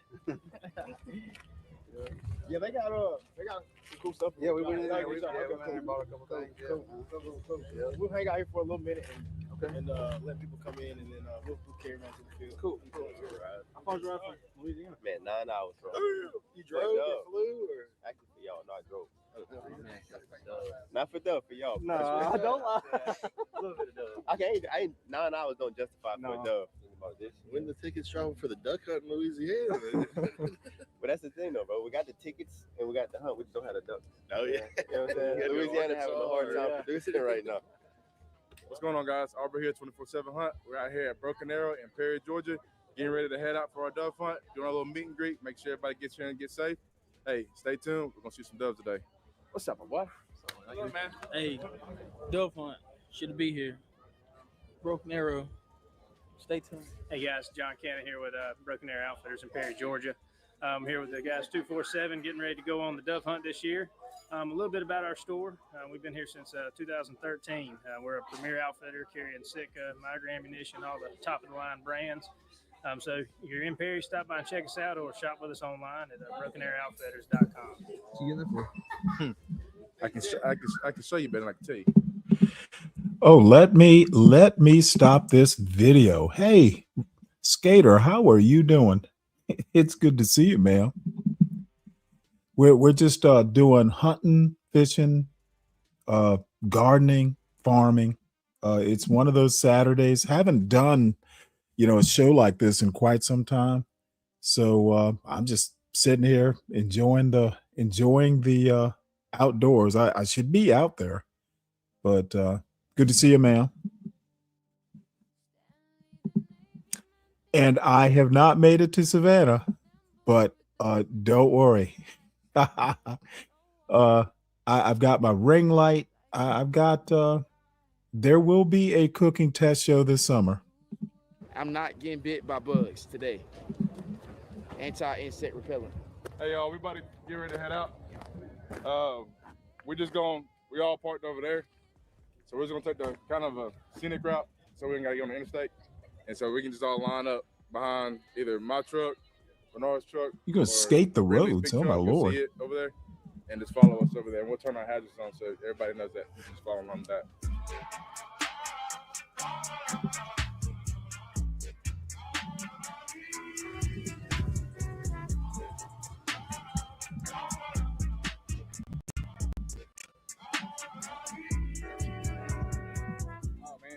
Open season, dove season. We're gonna have a blast. Hey man, it's season 6, bro. Off season been long, hot, but here we are. Dove season, the kickoff. Y'all hop on, let's go. Shout out to Can-Am, you know what I'm saying? All the support y'all give us. And shout out to Migra Ammunition. Hey man, we got this new Migra stuff. Hey, we not playing with them. We finna bless down. Ain't nothing gonna be left. Look, my boy Shine. Thank you. Free delivery.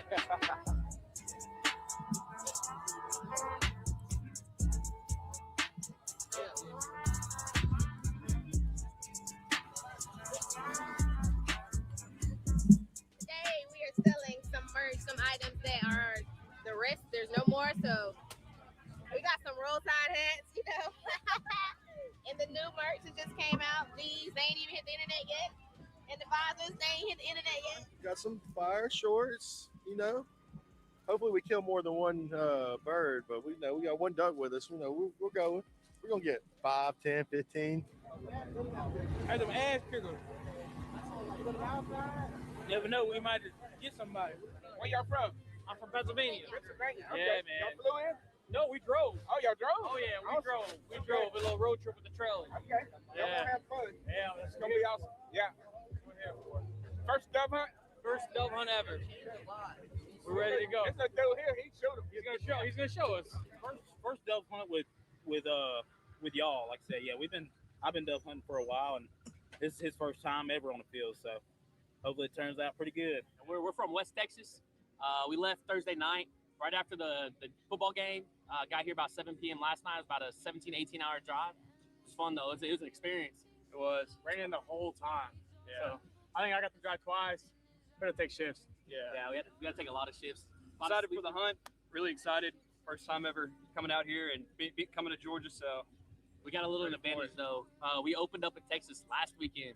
So we got some warm-ups. We already hit some limits this year, so we'll see how it goes. We better be on. We got a head start. Got no excuse.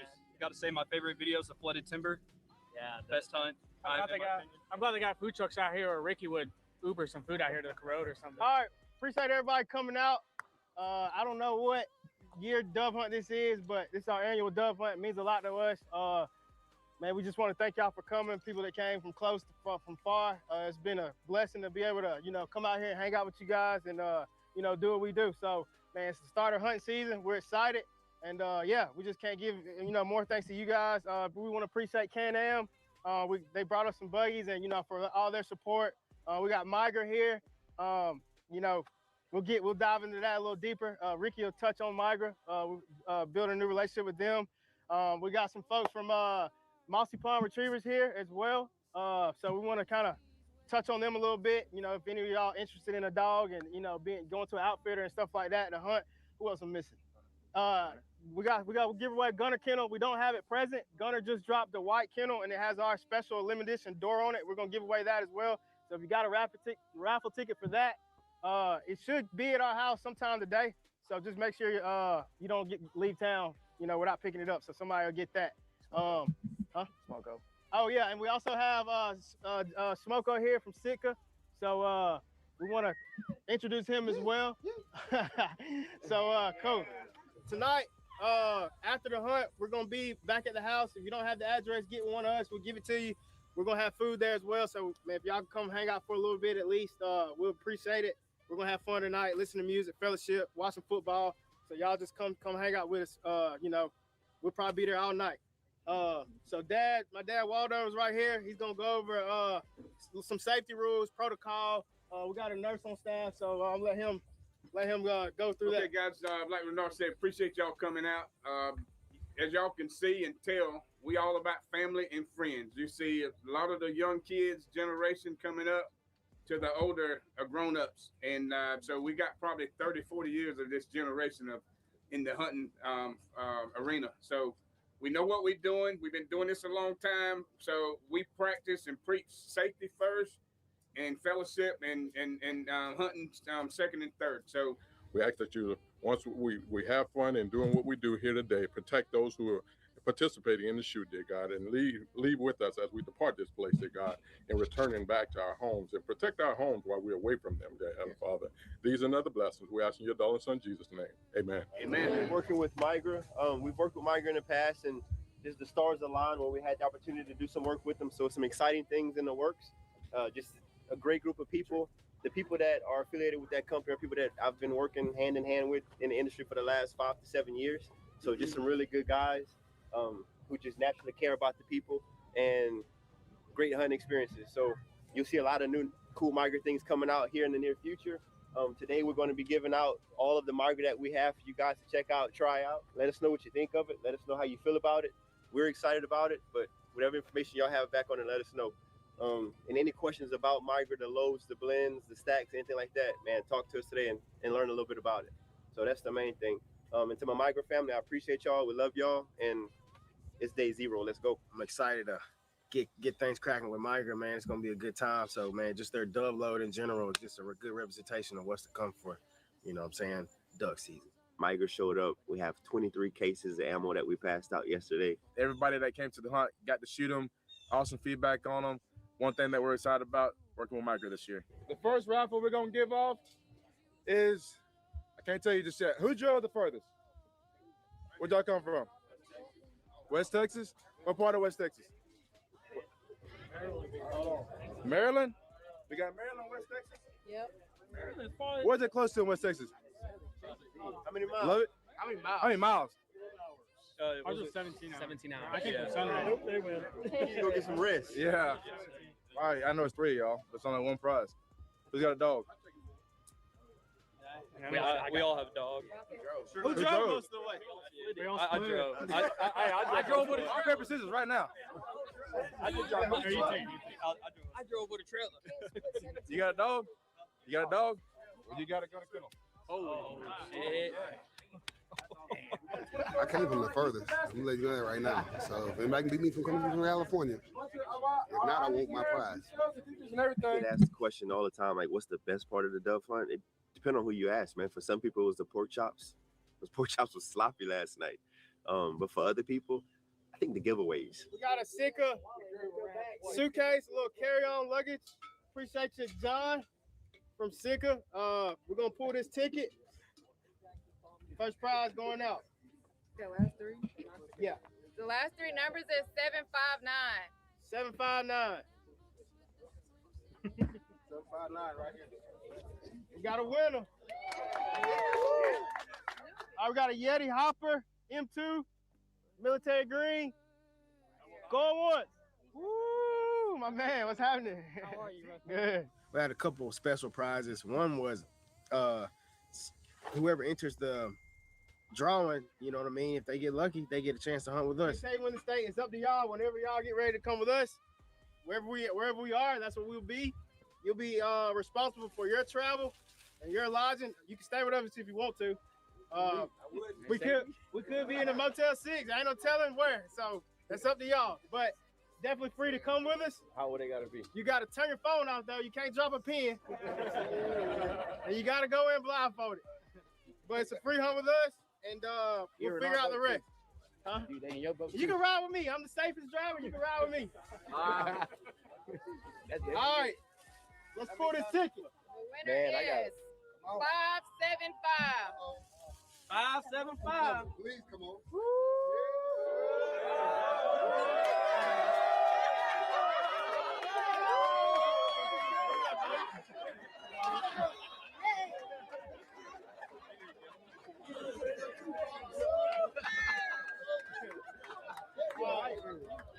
I guarantee he ain't gonna miss nothing. All right, so everybody that came to the hunt, they getting to try out Migra's new Ultimate Dove. Hey man, we're getting our free shells.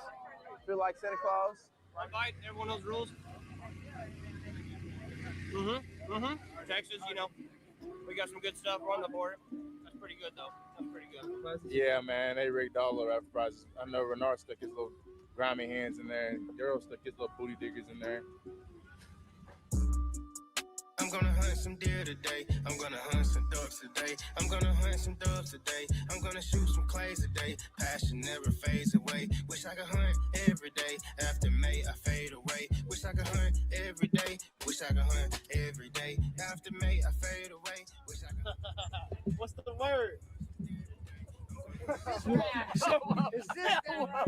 Hey, roll the video. I was antagonized. I'll sit on one end, they can sit on the other. I'll shoot more than them. It don't matter. Any place. More than who? More than 24/7 hunt group. He was like saying some crazy stuff I need to say. Michael Daniel from Heflin, Louisiana. We drove 9 hours. My name's Dominic Brown. I am from Luling. No, I ain't even from Luling.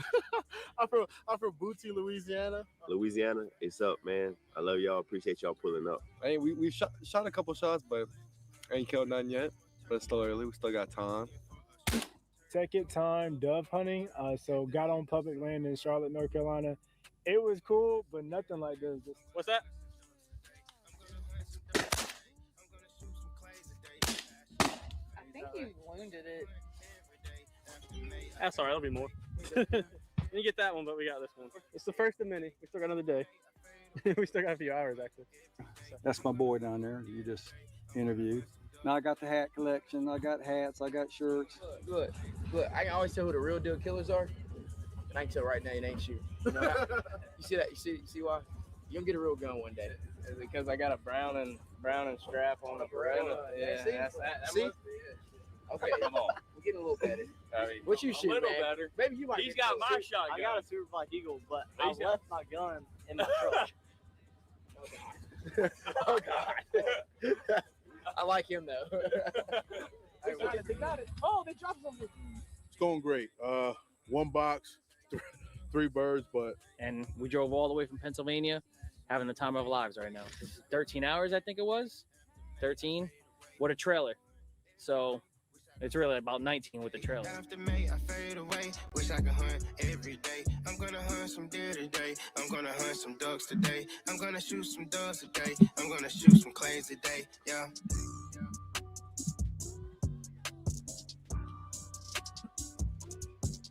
Hey, how you guys doing, man? I'm Richie Moody, usually the cook for 247 Hunt.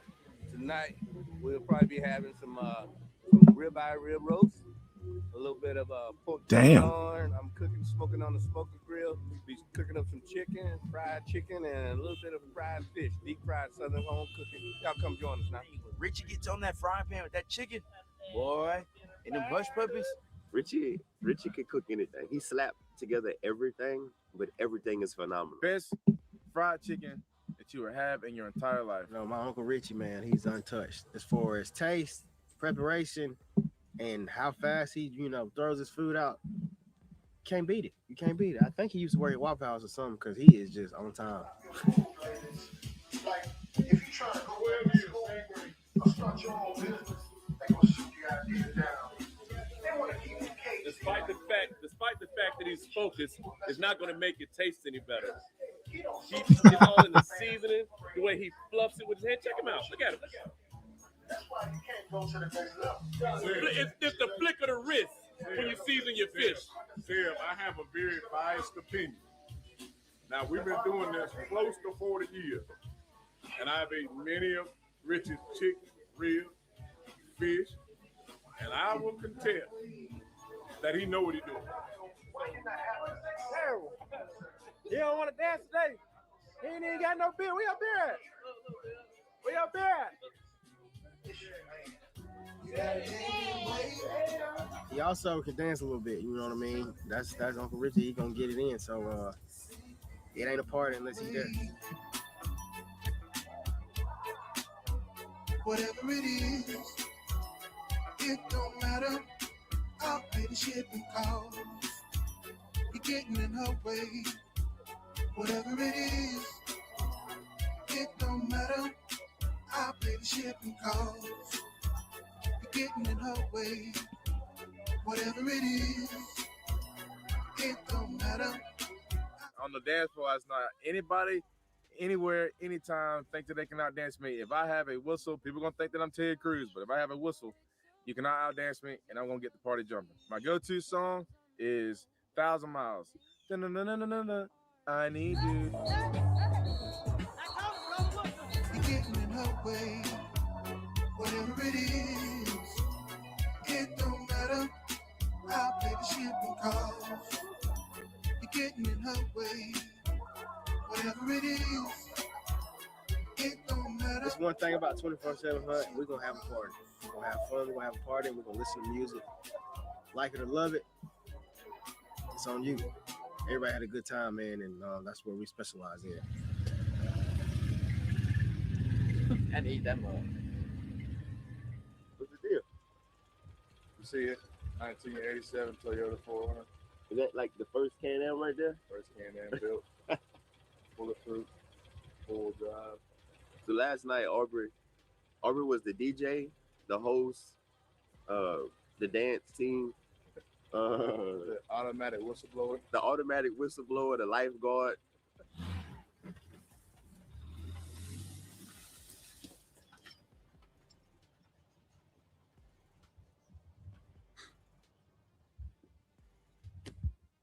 That's why we got him, though, bro. He just funny and he reliable, and he willing to drive through tall bushes and no trucks. Lay you over. You're still ugly though. Everybody here, everybody come together. Come together. Hey, I'm Treetop with 24/7 Hunt. We got this dove hunt we finna do. Well, these Spurs done blow out. So listen. So we all gonna set up in this field. We need people on the east side, the west side. The birds will be coming from the north. Don't make sense, but you know, just gotta be there, be on time, aim high, shoot low, stay hydrated. We're gonna have water here. We have people riding around, giving out waters. If I'm missing anything, Yeah, it's a whole lot. tell me what we missing. Yeah, you just said aim high, shoot low. Please don't shoot low. We got a lot of people out here. So just don't shoot no low birds. It's just a bird. Don't shoot nobody. We got 3 different fields, 4 different fields, how you want to say it. And y'all get in there, throw all your junk in there. No, do not do that. Jump on it, break the screen, flatten the tires, all that stuff on Daryl's. And thank you, Grady, for bringing 4 Can-Ams for us to give away. I need your company card. Giveaways later tonight. Oh, yeah? Yes, sir. He gave me some bad fish.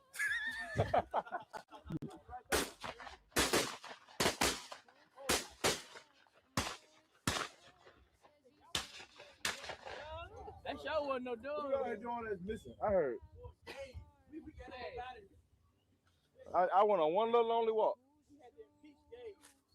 Hey, in the Birks and socks too. But really, Easy shot that dove you got. How you shoot the dove I got Easy over there? Landed. That's when you shot. No, I didn't. My bird came from the front field over to me. Who killed the bird of Caroline? I don't know. You did. No, I didn't. Bird Easy. Everybody here seen Easy shoot that bird here and he wounded, got on that power line. Everybody here seen it. How you gonna tell me what I shot? All right. He reminds you of him, don't he? Him. Yeah.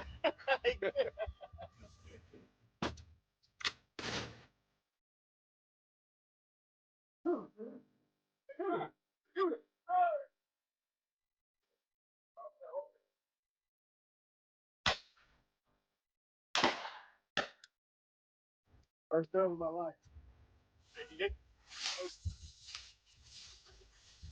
Hey, we'll split him then. Half to you, half to me. Whatever Auburn got, I got more than that. You know what I mean?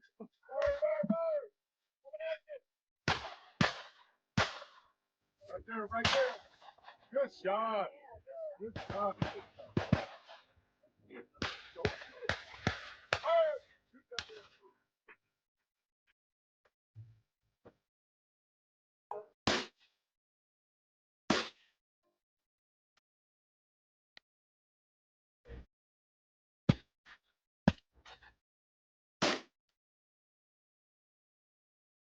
I'm James from Kathleen, right over the road right here. I've shot 13 doves out here today. They're flying pretty good. We've had a good day.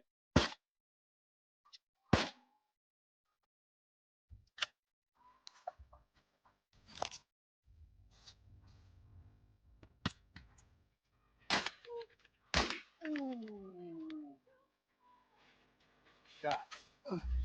You shot.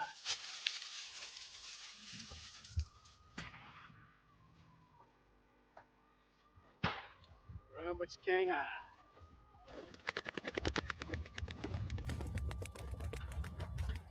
Night night. Man, I really think I did. Hold on. See where it got shot? That was all me. Hold on. Oh my God. Oh, that boy got a pecan head. Who does? Bro, look at this. Zoom on that, bro. That is literally the same shape. Hold on, let me flip it like that. Look. Look at that. You got the outside wide, and then you got the narrow right there. It's just like his chin. Look at it. Just like this thing. Oh. Bro, y'all gotta look at it from this angle. You can't tell me I got that one. You can't tell me I ain't get that one. You can't tell. That's I'm gone. That's number 3. That's number 3 I done killed over here, and you taking my shit. That's number 3. Tree no damn That's where number he 3. That's number boy, 3. get on out of here, boy. Oh my Get God. your, go back over there. I got on camera. No, you don't. Huh? First shot missed. First shot literally missed. You know I killed that bird, man. No, I don't, Tree. You know I killed him. 3 for 3. Okay. I'm 3 for 3 around here. 3 for 3. They don't want to give me my props. They ain't want to give my props on the slingshot. They want to give my props on the ski shooting. They ain't give my props on the dove hunt. I'm finna retire. That might be giving. So, Tree, the fact that you're saying people not giving you props, that might be saying something like there's no props to give. You know what? Stop shooting and see what happens. I'm just saying. Stop shooting. Hey, please tell me y'all got something to drink over there. Some water, or milk, or something. It's down bad over here. There's too much dust over here. Ain't no moisture in Georgia. Back in Stuttgart, we'd have had some moisture.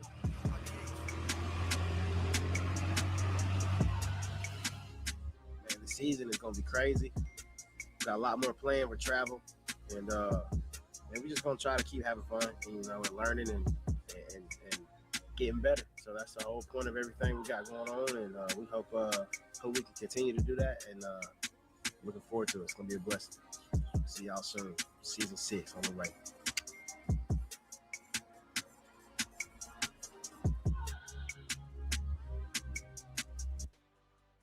All right. Well, let us move on to this. Ever since we moved out here, spring has always gotten a jump on us. And with so much space and many different areas to take care of, everything always seems to hit all at once. And once we get behind, we spend the rest of the year playing catch up. So spring is an overly crucial time for us that really sets the tone for the remainder of the year. And this year, we're working to get a jump on spring before it gets a jump on us.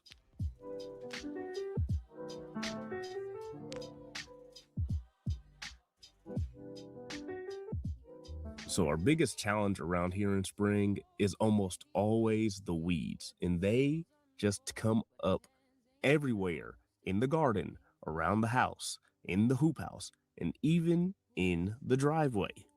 So one thing we did this year is get real intentional about working in systems to manage the weeds better.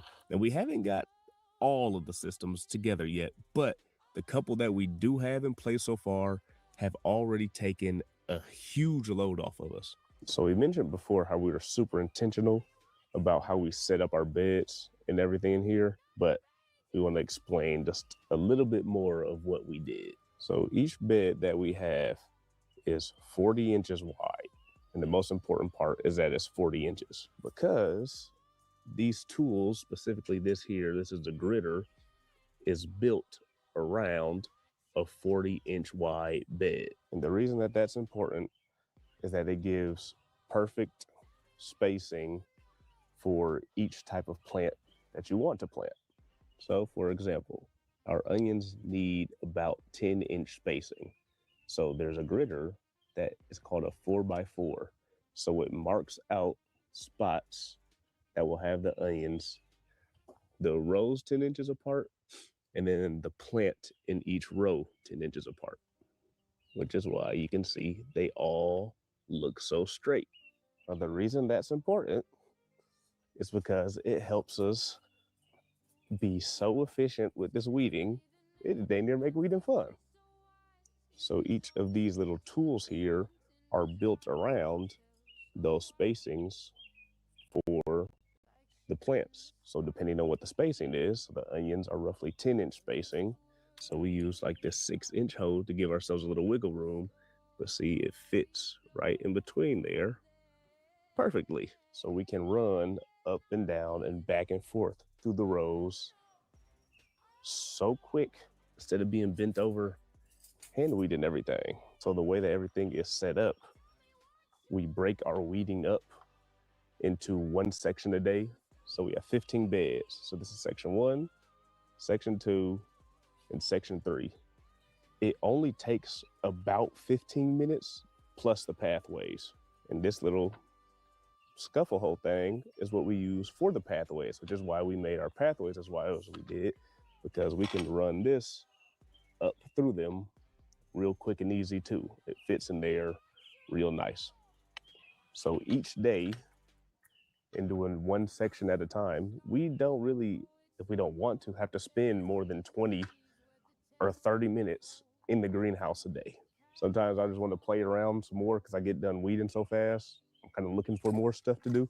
So I'll just hang out in here putting around, but there's no need to. Yeah. I've really been enjoying these little tools too. It really does make it a lot more fun. And it's just simple. It's like I don't have to think about anything. Just run that thing through the lines and go the other way. Yeah. That's it. And it's not stressful at all anymore. Yeah. Before it was full of stress. It's the exact opposite. It's dang near fun doing it now. Like, I don't know. Maybe it's because there's order. And that always helps. So with the order, it's like we don't have to think about. There's nothing to think about. Just do it. Just do the work. And that's it. I mean, it really is hard to emphasize just how great the system has been for us. I mean, there's no stress staring at the endless amount of weeds that you know you have to pull. And then there's no multi-hour days dedicated to strictly being bent over to hand pull them. And since we're speaking about systems to remove things we don't want around here, we would like to tell you about today's sponsor, Incogni. Now, I don't know if you've tried to Google your name before, but if you haven't, pause the video and go and do it so that you can see how important this is. You can find so much information on a person these days, it's kind of scary. I mean, phone numbers, addresses, emails, you can find a long list of personal information, and you can find it on all types. I mean, hundreds, probably thousands of sketchy websites. And the last thing that you will want is someone taking advantage of you or of your family by scamming you or by stealing your identity, or worse. And this is exactly where Incogni comes in. Incogni can easily remove your information and your data from people's search engines and data broker sites. We've been using Incogni for just a few months now, and it has already removed our data and information from over 300 websites. And one of the coolest features of Incogni is that if you find your data or information somewhere online, you can copy the link to that website, paste it on the Incogni dashboard, hit submit, and then they'll get to work immediately removing your information from that website. You can seriously erase and hide your information from predatory people from almost anywhere that you can find it online. They can't harm you if they can't find you. So use code PROMISE with the link below and get 60% off an annual plan. Thanks again to Incogni for sponsoring this portion of today's video. Now, when it comes to the driveway, I'm not gonna lie, in the past, we basically just neglected it. I mean, just with all the work we were already doing everywhere else, we had to give in somewhere. But with the help of Little Red, who I'm discovering is the most versatile piece of equipment ever, we're doing two jobs at once. Now, the one obviously being clearing out the weeds in the driveway, but two is that we're able to give the driveway a much needed refresher. This is going a lot better than I thought it would, but the only thing that's kind of getting in the way are these rocks that are down in the gravel. I'm guessing this was in the delivery when whoever came out and put all this down however many years ago, but these kind of block up the Harley rake a bit. I have to jump down every now and again and move them out of the way, which is annoying, but it's looking good so far. Really good. Thoughts, questions, concerns? No. I just want to see it all done. Yeah. Yeah. Thoughts, questions, concerns? I guess not. No, we were actually considering going ahead and buying some new gravel to put down because I'm gonna be honest, I didn't think she was gonna do that great of a job at taking care of this driveway, but she did fantastic. So she was able to save us a great deal of time, a great deal of money, and I'm sure a great deal of sanity, because having to go through that driveway to kill all those weeds, plus to get some new gravel to try to put in to refresh, that would have been a lot. And at the end of it, we were all the more grateful for this machine because she did an excellent job, and the driveway ended up turning out a lot better than we were expecting. It's a beautiful day. It's like 84 degrees, y'all. Yeah, you feel good about the day. How you feel about the driveway? It looks good. I doubted Gerald big time. Okay. She always does. Gerald loves to tear stuff up. I like to make things beautiful. And sometimes we're not on the same page. So yeah, that's how we work together. Yeah, but you just be deciding to do something on a random Tuesday, and I'm like, please, please, please. We got enough things tore up around here, but it looks good. It really helps. I mean, it literally looks like when we moved in. Because when you move in somewhere, obviously it looks good because they're selling the house. So yeah, it looks great and cost effective, free. Shout out to Kubota. Shout out to Kubota. Shout out to Kubota, and shout out to you, because I know a lot of people add more gravel. Maybe one day. I don't know if we'll need to. You don't really need to if you can get it turned over, because the rock doesn't really go anywhere. Yeah. Like for real. Like it's not breaking down that fast. It's usually just getting compacted a bunch. So when you can turn it all up, you're just bringing up all that gravel that works its way down into the deeper stuff. Again, I forgot all the little technical terms of the base layer and all hoopla. Yeah. But the point is, you don't have to redo it all over again. And this is what we need to learn more of as homeowners. We're trying to get, we're still learning to be homeowners. It's a lot, and we have a lot of space out here. Like the outside is a lot. So, like learning how to do things ourselves is very important, because it can get very expensive if we just keep hiring people for this, that, and the other. So, well done. Yeah. And one of the most frustrating parts about spring cleaning in the past has been cleaning up the little messes from projects or regular property maintenance tasks Another random things that we were too exhausted to get to the year prior. My little hunting station. It's like he just left and like, what happened to Gerald? Where'd he go? What happened to him? All his stuff is here. He's got something to I say. found a bag that Gerald had from like high school or whatever, and in that bag there was like we used to write notes to each other in like high school, maybe college, I don't know, but there's a lot of notes, and there was one note that I found in that stack of old things that said, it was right before we got married, and I was like, oh, I can't wait to live together even though you're dirty. And when I read it, I was like, wow, literally still the same. Everything is still the same. I'm not dirty, I'm productive. Nah. That's what Nah, I'd say you're dirty. Okay? But it's okay. It's not okay. We're working through it, but it is what it is, that's for sure. You're gonna be right behind me, baby. No, you're not, sweetie. And it's always annoying having to go back and clean up stuff from the year prior, because it's quite literally like debt hanging over your head. And instead of spending our time and energy on current problems, we're having to spend it on things from the past while the current issues just keep compounding. So we got to pay them off, and we have to pay them off quick. And all debts have to be paid, no matter how big, no matter how small. No. But I'm pretty sure I've done this before. I'm breathing in bed bugs. Yeah, lots of them. Oh, do you see that? Bugs. Ugh. Your mom's flinging bugs on us, baby. Yeah, I know. It's gross. I'm gonna scrape this so that I can prime it for our final paint. I managed to get this big chunk off. I think this should be good enough for them to put under their little machine and color match, right? I wonder if this used to be white, but now it's like dirty white. I really don't like it, but you know what? We work with what we got.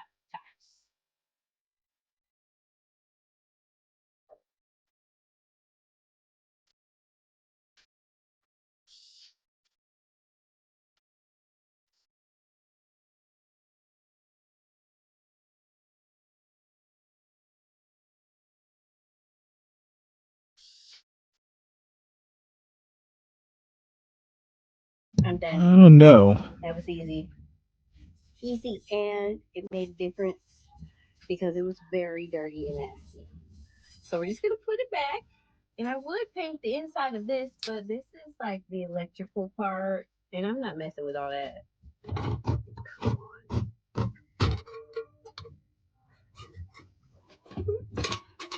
Oh! Could stay like this, but it's not hooked in. I didn't care. And it's gonna get full of bugs all over again. Okay. Done. And it's nice how sometimes even taking care of the small debts feels just as good as taking care of the large ones. And one of those large debts that we seem to have to pay every single year, multiple times a year, is cleaning up a big old fallen tree. He's got another tree to clean up, but you know, what's new about that around here? And of course it fell right on the wood chip pile. So Mom said maybe we can just carry these into the woods first. I bet we can. I kind of just pulled my groin. Get up. I gotta stretch it. I don't know if we're gonna be able to lift that. See if we can lift that. Okay. Yeah. Got it. We ain't gonna be able to lift that. Yes, we can. What do you mean? I need my gloves. I don't think them gloves gonna give you no extra power. That's not happening. Huh? So that's not happening. Why don't they just cut it up? Yeah. Now, we'll never really complain that much when a tree falls over because it's going to give us some good stuff. We're either going to get some wood chips out of it or we're going to get some firewood out of it. And more often than not, we end up getting both. Now, this particular tree we didn't get both out of, unfortunately, but it was a lot bigger than I thought it was for whatever reason. So we ended up getting plenty of firewood from it. And now that we finally have a spot built to store it, to keep it, and to protect it so that we can actually use it, it made cleaning up the tree that much more worthwhile.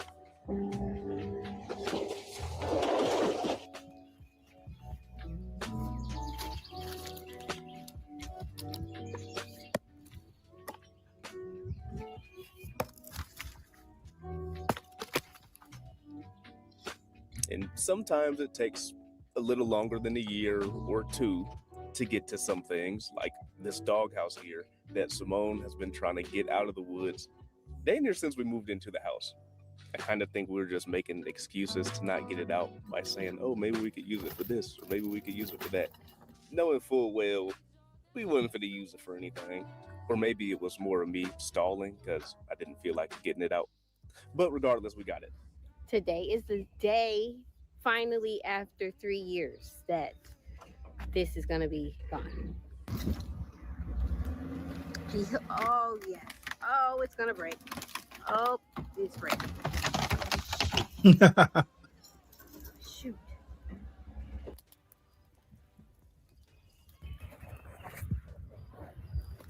I lit it on fire instead. Are you happy now? I am elated. I've been waiting for this for 3 years. I mean, when we moved in, we thought we were going to immediately take it out, but it's literally like my birthday or something. Happy Mother's Day.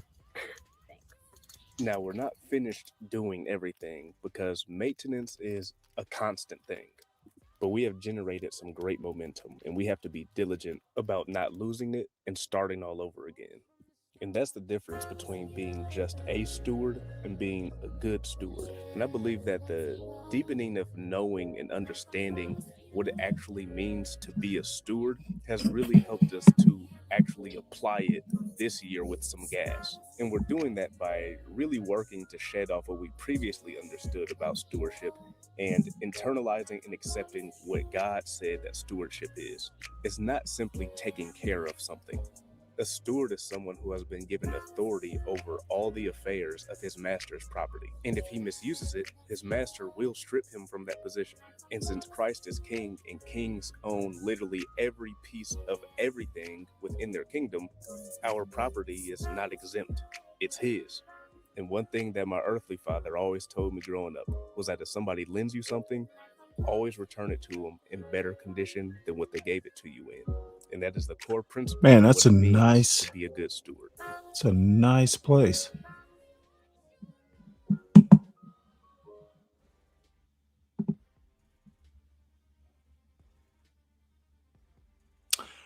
All right.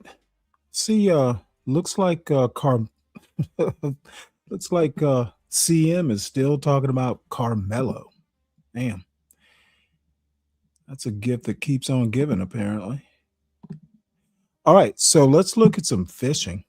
Fishing in the hood.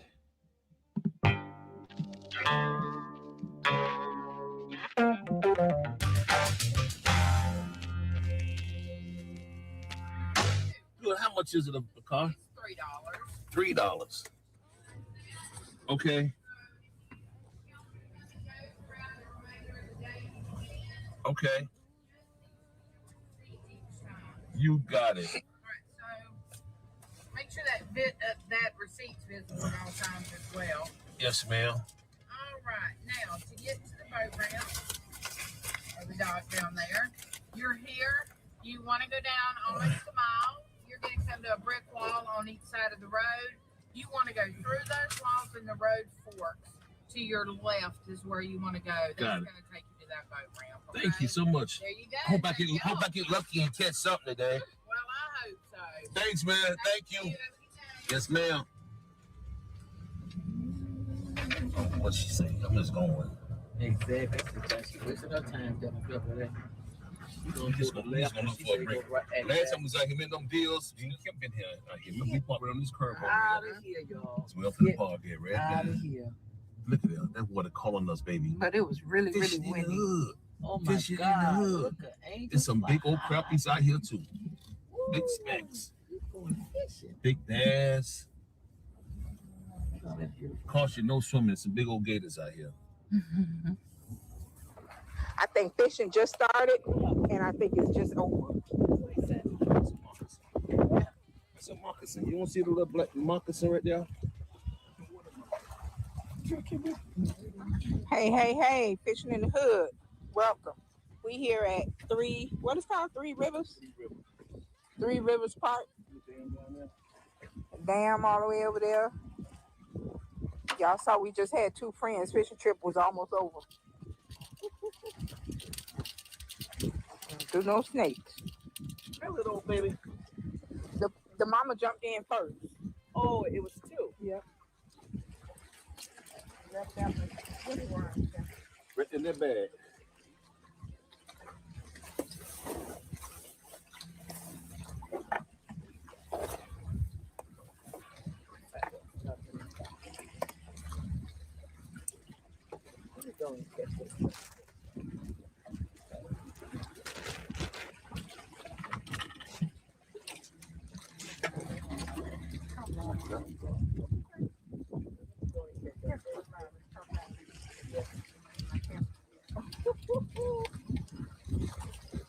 Mama took a hold. Mama's the only spot right here. Yeah, it's the only good people. Just listen. Don't let mama catch a couple fish more than her. It sound like what's her name? Mama's sister. What's her name? Yeah, honey, mama told me. Hand it down.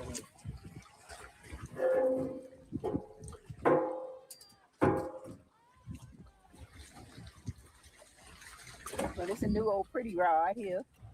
Y'all see that? Behind you. I know. Pretty rod catching fish. Yep.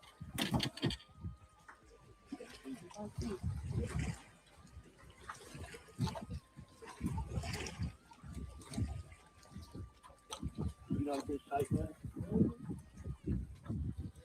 What happened, Kim? I was finna go get the chicken bone. Is the chicken bone in there? They got catfish on it? My phone ain't gonna be there for my bone. Oh.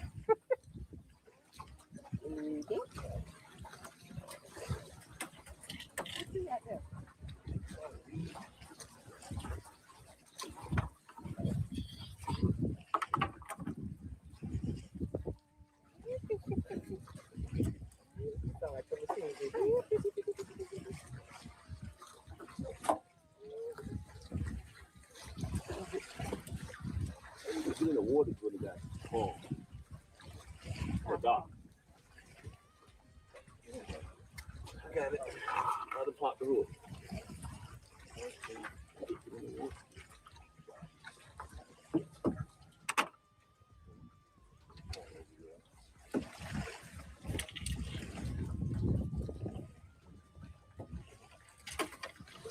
They're gonna bite each other, right? Yep.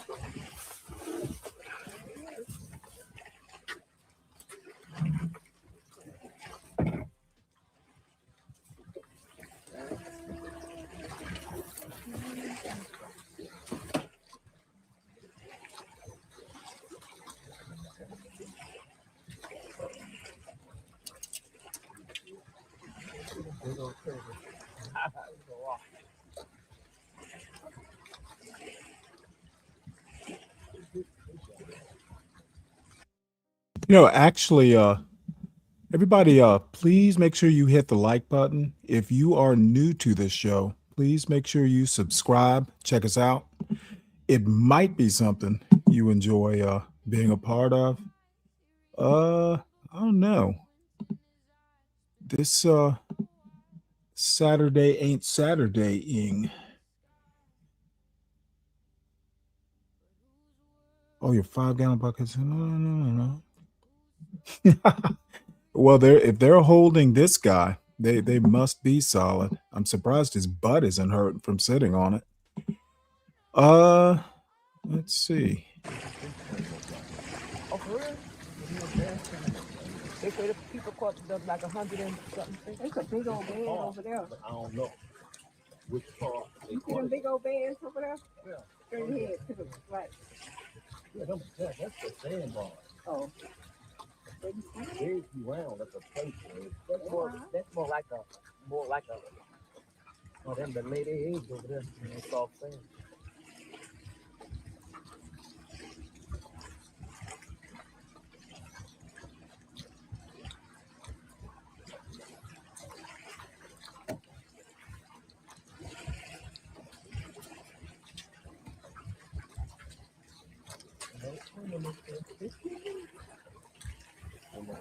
I wasn't there for that.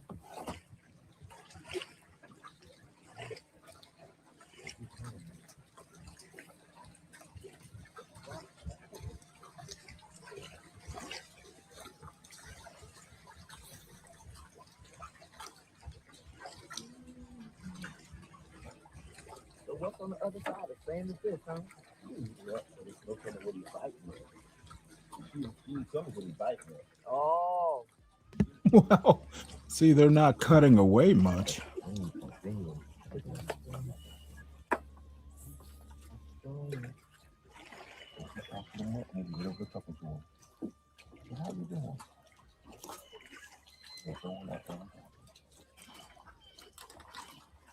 I did get a bite. I got a little nibble when I was doing tackling.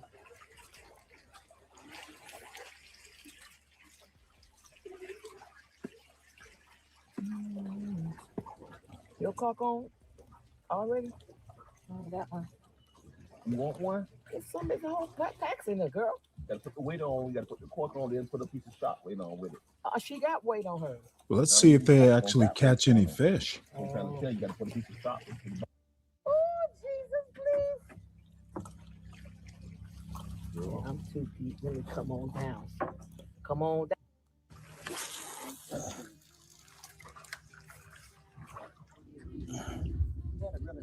Y'all hold your mouth wrong. Okay, let me hold mine right. There you go.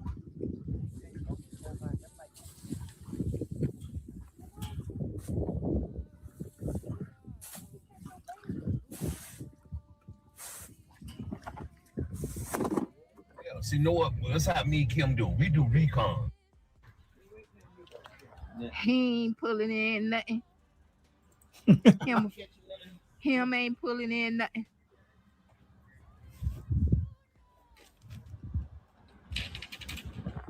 All right. Well, let us move on. The water.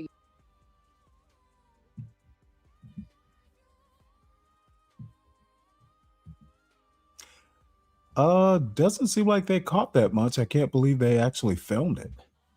So let's see what this is all about. This is the first time I've ever watched these people.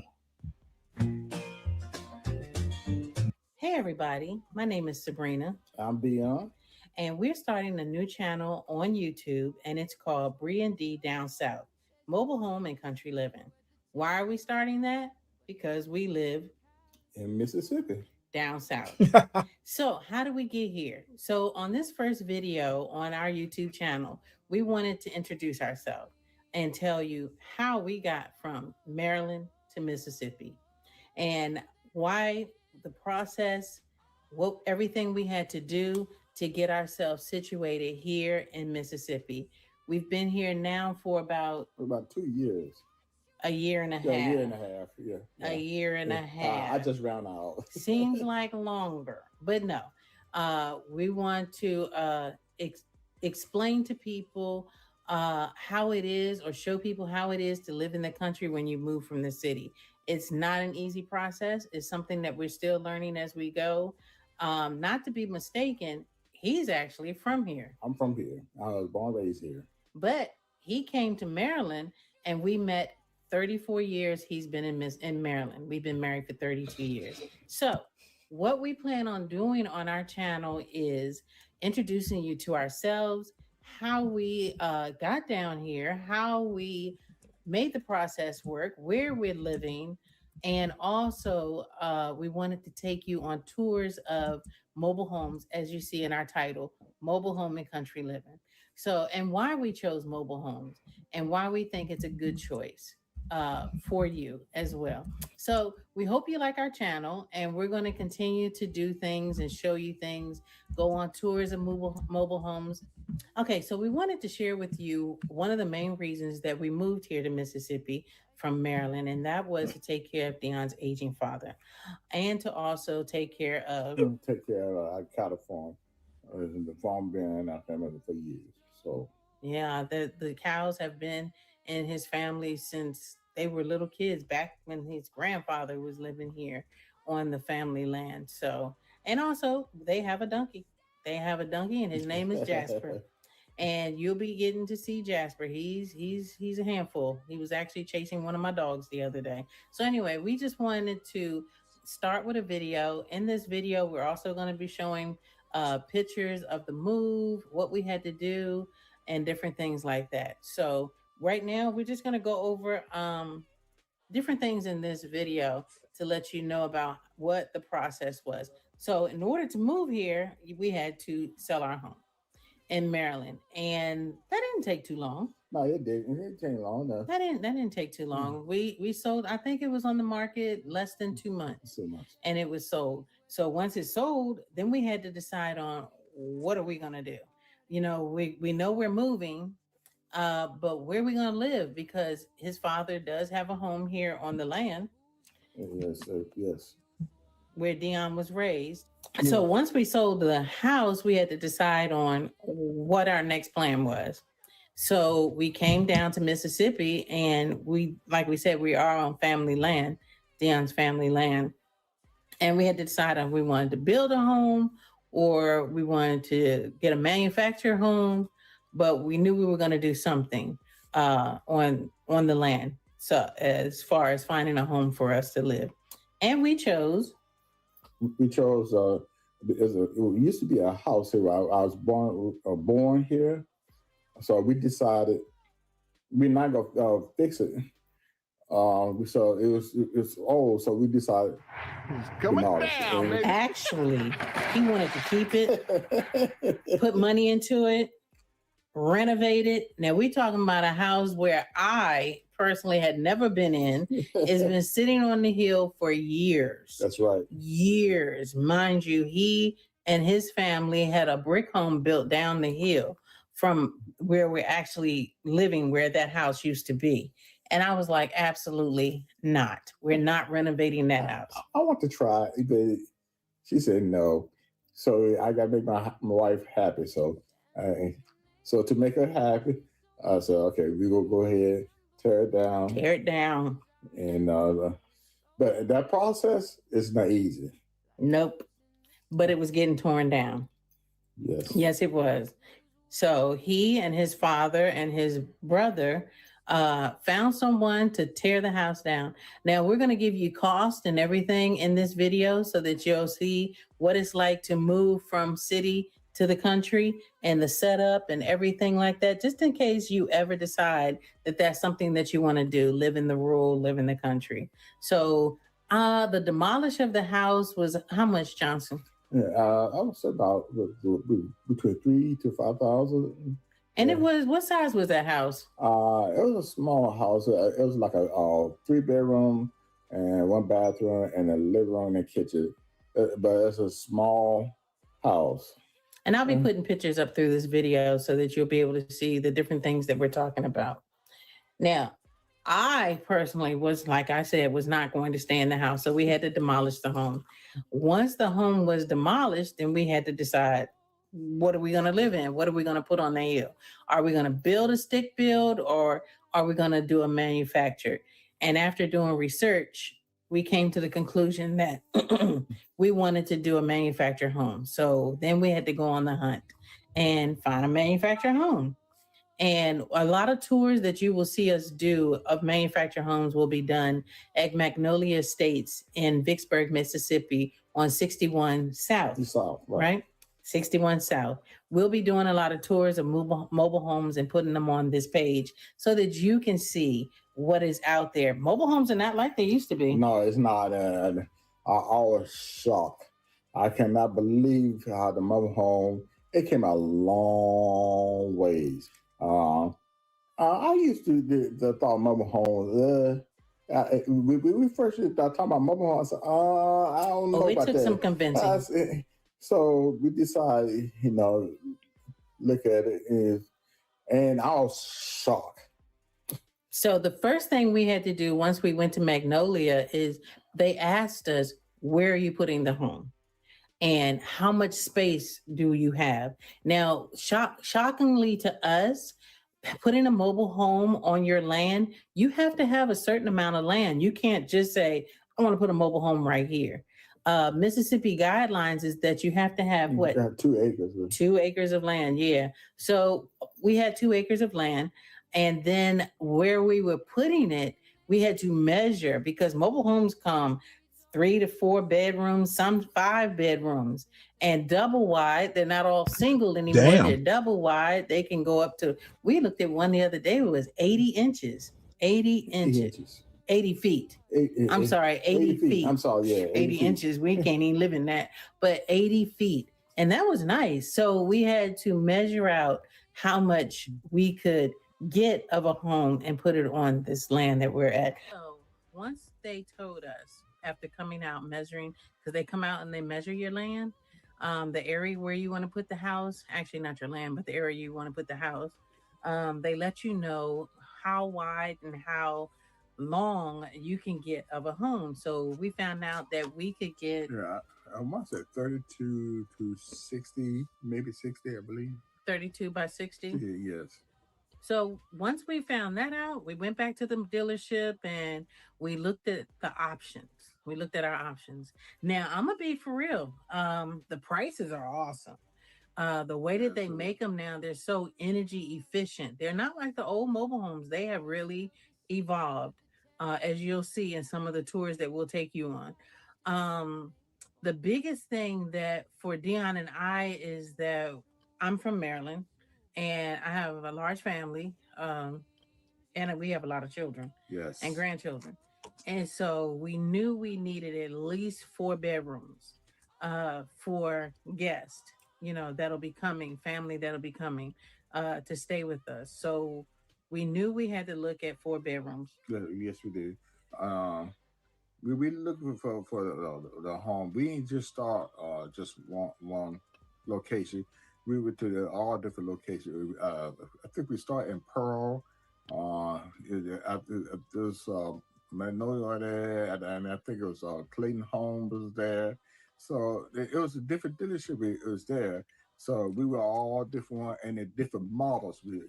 From the low cost into the high price. We just looking for the ones that's benefit for us and our family, because, like I say, we have a lot of children. She has a large family, so they like to come visit. So we won't have enough room for them, so they come. And we wanted them to be comfortable when they came to visit us. So we found a home, and we got approved for our loan for the home, and we didn't have to pay for the land, so we just had to pay for the loan of the home. In the package for the home, a lot is included. Your home is included. They deliver it free within 100 miles. You get free fire marshal inspection. You get a free dirt pad. Dirt pad, yes. You get a free dirt pad. Stainless steel appliances are included in the home. What else is included? Oh my goodness. Skirting on the mobile home is included. So it's a lot included in the package, and I'll put it on the video where I'll type it in the video so you'll be able to see what's included in the package. The first thing we have to do is make sure we get the pads done. That's the most important part. You want to make sure your pad is stable and nice, and you get the width and the length where you put your mobile home. Which the Magnolia, they take care of that part. Oh, they're awesome. They're awesome. They take care of the ground. So Yeah, they're very awesome. They're very awesome.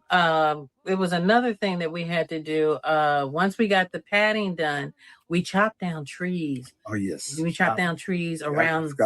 Yeah, because Dion said, I'm gonna tell y'all, I'm not a Mississippi native, and the thunderstorms down here are serious.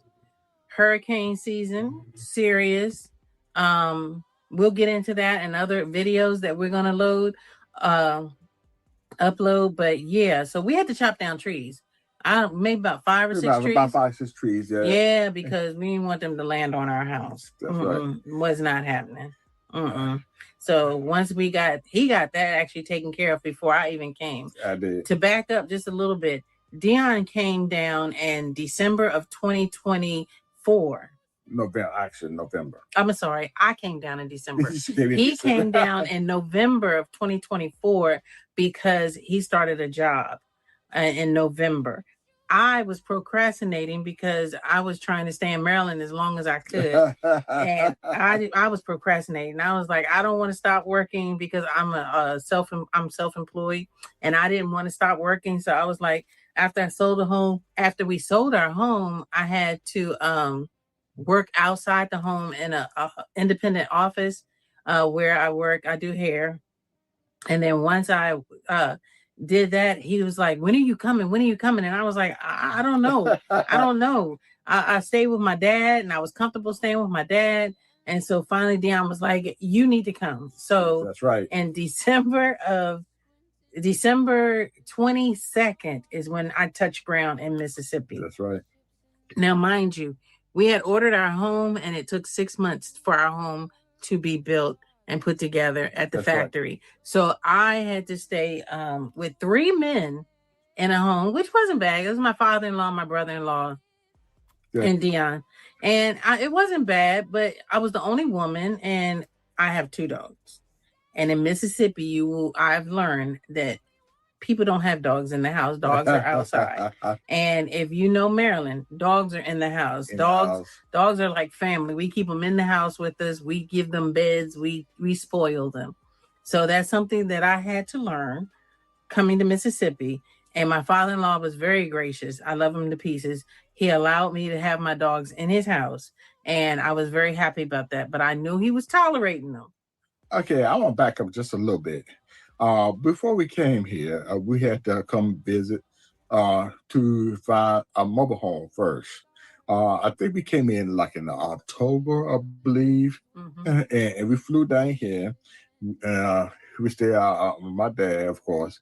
We were different dealership to find a home. Like I said, we went to the one in Pearl, and it's I think it's like 4 or 5 of them in that area. Then we decided to go to one in Vicksburg, Magnolia. We saw the one we like. The first one we like, the home was going to take a little bit longer. It was for our time, like we didn't have the time, so we decided to find another one. Once we found another, and the home was going to be at the right time, we wanted to move in. Right. Yeah. So we forego the home that we actually wanted because it was going to take too long for us to get it. Apparently, it was a very popular model. And so it was going to take them longer to have that one built because of the popularity of that one. We were going to be on pretty much a wait list waiting for it to be built. So the salesman, Judd at Magnolia Estates, called us and told us, look, I got another one I think you want to look at. And we end up going with that one. And I am not disappointed. Yes. I am not disappointed. We love our home. And we, like we said, we'll do a tour of it on another video so that you can see it. It's been a year. May of 2025 is when the home was delivered and set down here. And so it's been a year since we've been in our home, and I have no complaints. Yes. We really love our home. So what we're going to do is I'm going to upload pictures all throughout this video to show you different things that we're talking about so that you can see what we went through and the process of the home being delivered to the home. We got the dirt pad, pictures of the dirt pad, pictures of the mobile home being delivered, the septic being put in, which is a total separate cost. We went through something with that septic, and we're going to talk about that as well. Yes. We really went through something with the septic. The electrical work being done, water being taken care of, getting our water. So we really want to share the whole process with you. So after getting all of the sewer, the electric, the water, and everything taken care of, and the fire marshal inspection. Yeah, once he came out and gave us the stamp of approval, we were told we can move in, and oh, man, it was awesome. That's the awesome. happiest day. We were like, yes, we did a happy dance. Actually, I took a shower up here that day. I brought the dogs up, let them run around, but we had a lot of cleaning up to do because when they come in and they do the trim and all that and stuff, they cause some dust.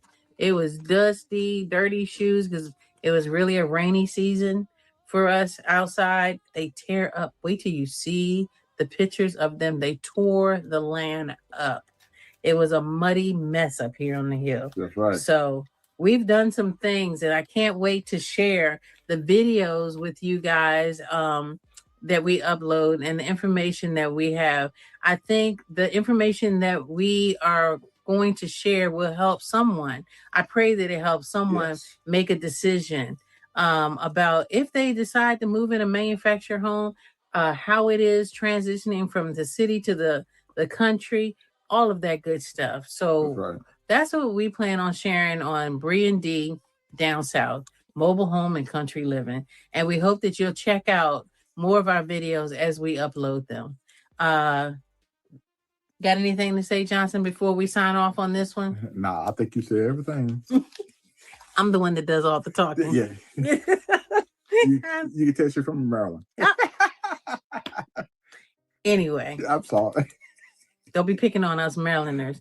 But anyway, so look forward to our videos, and we can't wait to share them with you.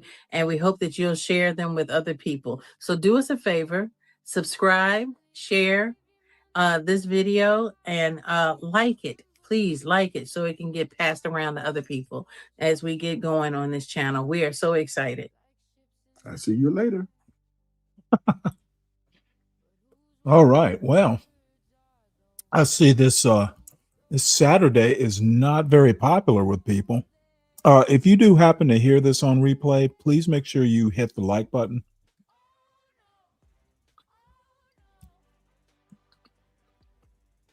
Organization representing Black farmers across the country opting out of President Trump's $12 billion Farmer Bridge Assistance Program. Action News 5 Sydney Gray heard from the organization and explains why. This is where the Black Farmers and Agriculturalists Association is based here in Memphis. This group represents thousands of Black farmers all across the country, and its president is calling out this particular funding, saying that it's racist. Ordinarily, BFO would not be indifferent to the plight of all farmers. But President Thomas Burrell says his organization had to take a stance against President Trump's new $12 billion Farmer Bridge Assistance Program. In light of circumstances and events that have happened over the last several years, culminating in denying African-American farmers and the sons and daughters of African-American farmers the same rights and privileges that now the administration says it is going to make sure that it's guaranteed to farmers in general. President Trump announced the new aid Monday. The money would be paid in late February. We're going to make the farmers so strong. And I'm not even talking about financially, because they just want to be able to produce what they can produce. And we're going to make them so strong that it will be indeed a golden age for farmers. But Burrell says the U.S. has not entered into trade agreements with African countries, nor does the $12 billion include farmers who harvest tobacco, sugarcane, peanut, pork, and livestock. Many of those farmers are Black. African Americans owned 20 million acres of land in 1910, but as a result of systemic discrimination, have lost virtually all of that land. Burrell also notes $4 billion meant for minority farmers by the Biden administration due to discrimination. Money he says never made it to Black farmers because white farmers, he says, filed lawsuits to stop the payments. I think that it's time that I remember fairness that. becomes, in a very simple word, something that the government would embrace. Fairness. It's not a matter of don't give it to A. The question is, if you're going to give it to A, why are you not going to give it to B? In downtown Memphis, Sydney Gray, Action News 5. Nabifa plans to file an injunction against the Trump administration to stop the payments. In response from the White House, they say, quote, the president's announcement reflects the president's commitment to helping our farmers who will have the support they need to bridge the gap between Biden's failures and the president's successful policies taking effect. Burrell said he'd be more than willing to meet with the president to discuss a solution. And look, you already know on this channel, we hold racist Caucasian people accountable because if we don't, who will? If you don't like black people, black issues, black talks, get to stepping. Since 1910, black farmers were driven off their land through violence, biased courts, and government discrimination. White mobs, unfair foreclosures, and denied loans, especially by the USDA, made survival nearly impossible. Millions of acres were lost, destroying black generational wealth and reducing black land ownership from a major share to less than 1% today. Make that make sense. And I keep telling y'all over and over and over again, there's nothing new under the sun. These people have always been our original haters. Didn't have the audacity to tell black Americans you're lazy. Didn't have the audacity to tell black Americans stop looking for handouts. Didn't have the audacity to tell black Americans, oh, get over the past. All along, they've been doing shady things to hold our people back. All along, they've been the ones getting handouts all along. I swear to God, I'm about to spaz out in this video, but before I do, run the goddamn tape. So the tragic answer to this question is that most of them don't make it work. Like, the population of black farmers has been declining way faster than the population of white farmers. And a lot of that is because a lot of those white farmers did everything they could to exclude us from the welfare programs that they depend on. Now, black farmers did a lot of things to kind of try to get around it. Who cares money? Like invent the CSA so that the community could give money ahead of time to farmers because USDA wouldn't pay for their operating loans. But when you have a community that is already economically oppressed, think Black Wall Street, think Red Summer, all that stuff, there's a limited amount of prosperity that's going to come from black dollars trading back and forth. So while the innovations that black farmers made were able to save some farms, and it's probably the reason that any black farm still exists, it wasn't enough to keep black farm closures from outpacing everybody else's. So in the end, the black farmers still deserve and need access to the socialistic programs that keep all farms afloat. And you already know what I say. Make that make sense. And every time we mention the Red Summer of 1919, every time we mention Black Wall Street, people get uptight. They hate hearing us talk about our past, what happened in history, but they never tell the other racists to stop talking about their history. They come to this country and they want to learn the Caucasian history. They want to learn that shit. They want to be a part of that shit. They never tell them to shut up, but they love to tell us to shut up. They love to tell us, oh, that's the past. They act like this stuff never happened. They act like these evil ass people didn't do everything they can do to hold our people back. When they saw us making progress, they did everything they can do to try to stop us over and over and over again. Tell me I'm lying. And this article is by Action 5 News. It was published December 12, 2025. Black Farmers Group opts out of President Trump's $12 billion aid program. The $12 billion program does not include farmers who harvest tobacco, sugarcane, peanuts, pork, and livestock. Many of those farmers are black, he said. African Americans owned 20 million acres of land in 1910, but as a result of systematic discrimination, have lost virtually all of that land, he said. The association president also referenced $4 billion meant for minority farmers by the Biden administration due to discrimination. Money, he said, never reached black farmers after white farmers filed lawsuits to stop the payments. Make that make sense. So recently, These racist ass Caucasian farmers, they was on the news begging Trump for help. They was praying to Trump for help. But behind closed doors, they was filing lawsuits against the black farmers so the black farmers wouldn't get any aid. $4 billion. That money was owed to them. They was filing lawsuits so they couldn't get that money. I told y'all the game is cold, but this the cold part. Their racism runs deep in their veins. This shit ain't new. This been going on. Matter of fact, check this out. The Red Summer of 1919 wasn't a riot. It was a racial terror. Black Americans, including war veterans, were attacked for demanding dignity, work, and equality. Communities were burned. Families were unalive, and the state often stood by or joined in. Make that make sense. And how ironic, none of this stuff is in our history books. None of this stuff is taught in school. Look at all the stuff they did to our people to try to stop us, to try to stop our progress. And they weren't gangster. They just had the U.S. government and the U.S. Army on their side. But the rabbit hole gets even deeper. Check this out. During the Great Depression, many farmers suffered, but the system didn't respond equally.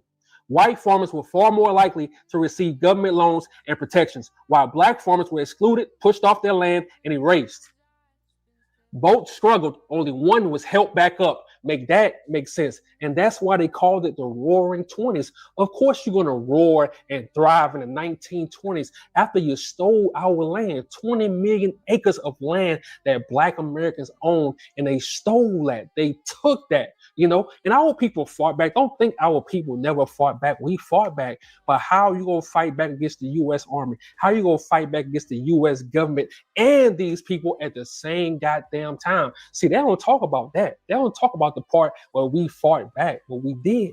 We did. But they had the army on their side. They had the whole system on their side. So that's why they thrived in the 1920s, all the way up until the Great Depression.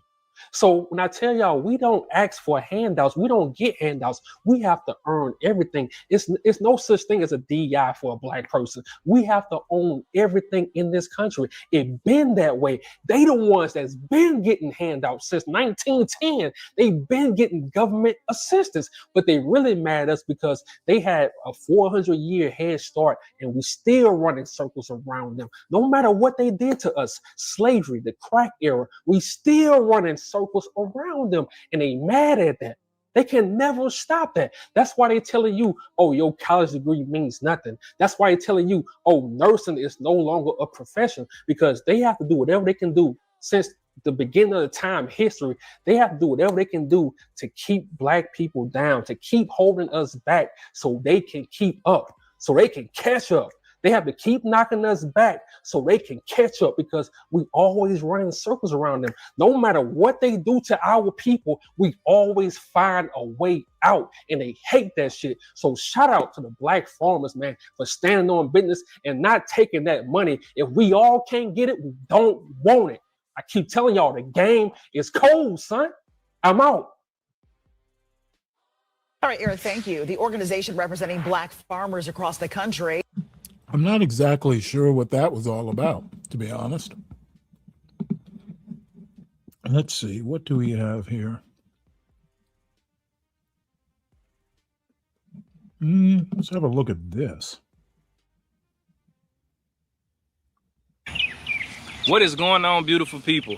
Did you know back in the 1940s through like the 1960s, during the time of Jim Crow, in that era, there was something called the Negro Motorist Green Book. And this Negro Motorist Green Book, it contained a list of places, establishments, restaurants, gas stations, and everywhere that black people were welcome. You know, so people could be safe in their travels as they're traveling through the South at that time where it was segregated, and it could be dangerous to end up in a sundown town. It could be dangerous to end up in a place where black folks weren't welcome.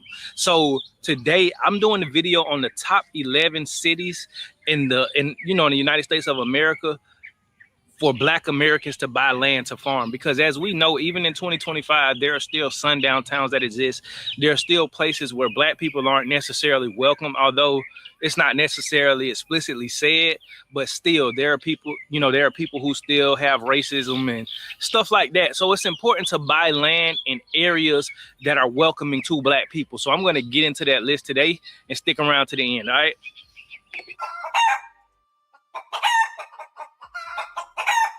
All right, so in addition to just being, you know, friendly for Black people to buy land in areas, I also factored in affordability.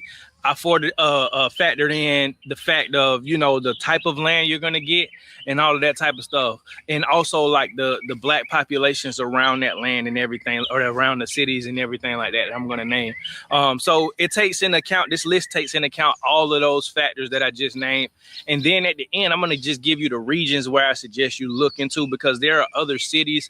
These are just the top 11 cities that I found with my research.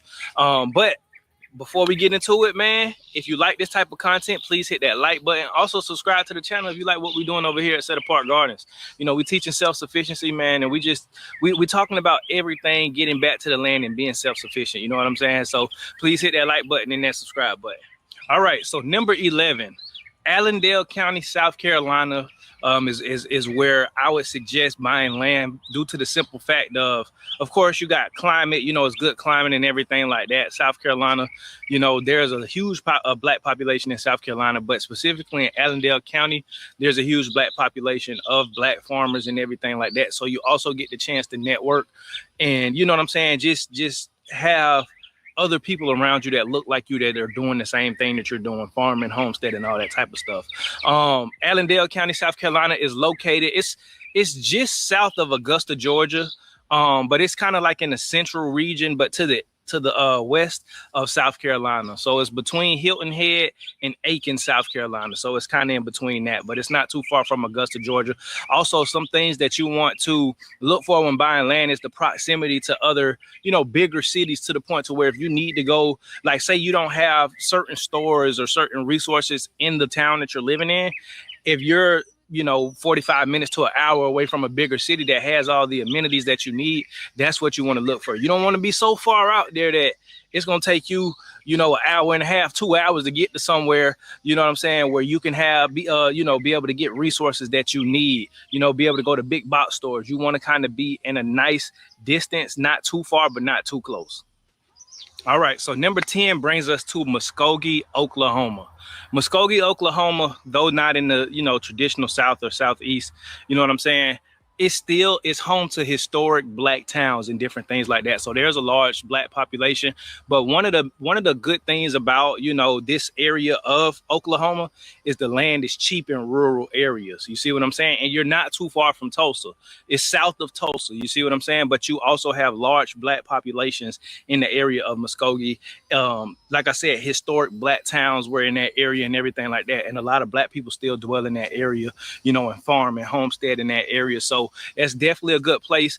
It's a little bit more isolated, but like I said, you're not too far from Tulsa, Oklahoma. And I'm pretty sure there are other, you know, nice sized cities around there that you can travel to if you don't have the amenities that you want.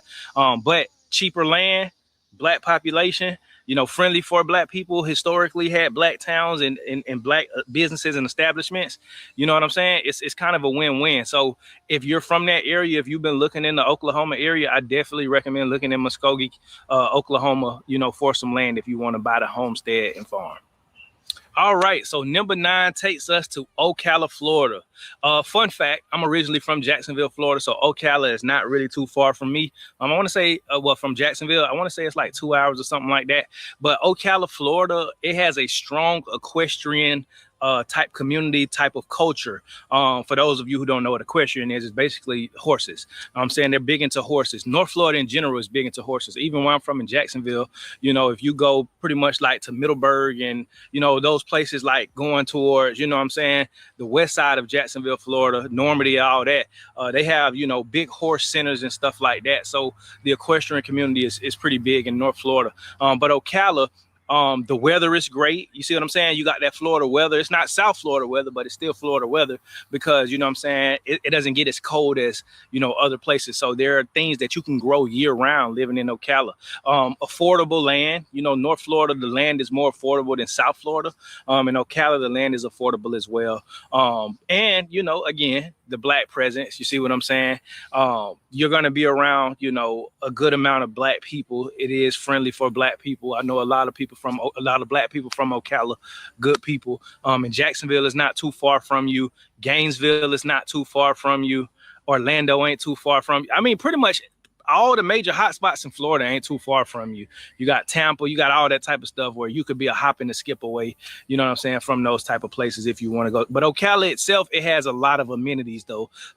You know, it's a nice size city. It's a decent size city. So definitely look into Ocala, Florida. All right, number 8 brings us to Fayetteville, North Carolina, the area of Fayetteville. Some people call it Vietnam. I shout out to Fayetteville. I've been in Fayetteville a few times. That's where Fort Bragg is at.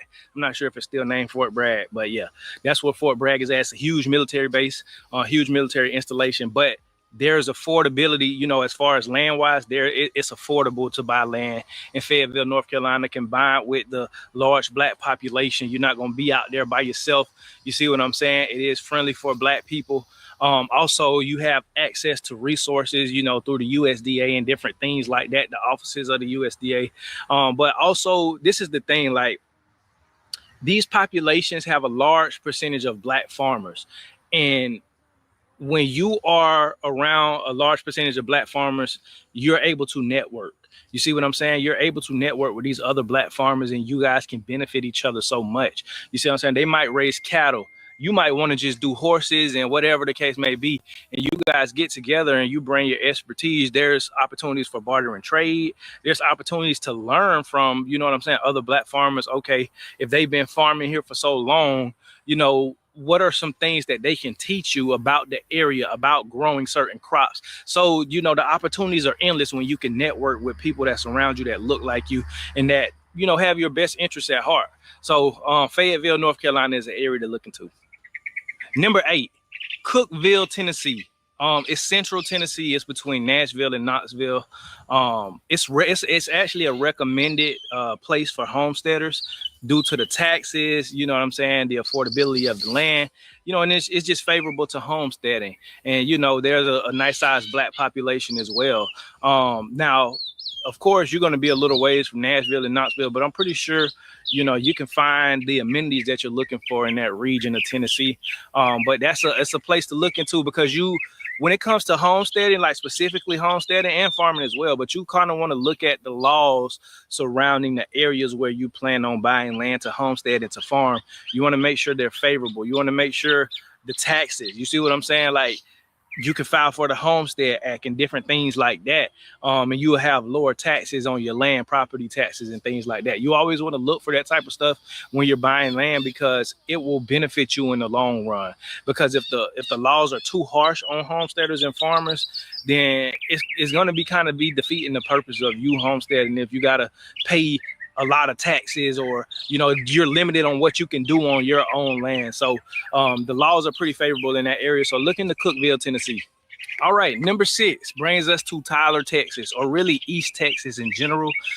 East Texas has affordable farmland, affordable land that you can buy, but also historically, this is a area that has a large presence of black farmers, black cowboys, all that type of. So there are black agricultural networks in this region of East Texas, but Tyler, Texas specifically is a place where I recommend you look at the land, look at the prices of the land, you know, in Tyler, Texas and surrounding areas, and just in East Texas all over.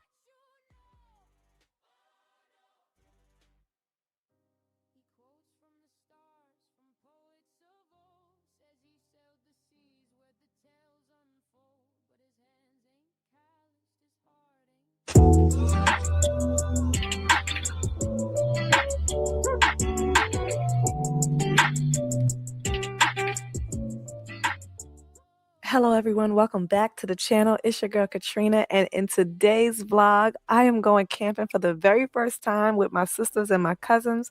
They have been begging me to go camping, and we are headed to Spacious Skies Hidden Creek in Marion, North Carolina. So this was an all-in-one campground with a lot of fun activities. Anyone who has an RV, anyone who wants to camp in tents, you can come here.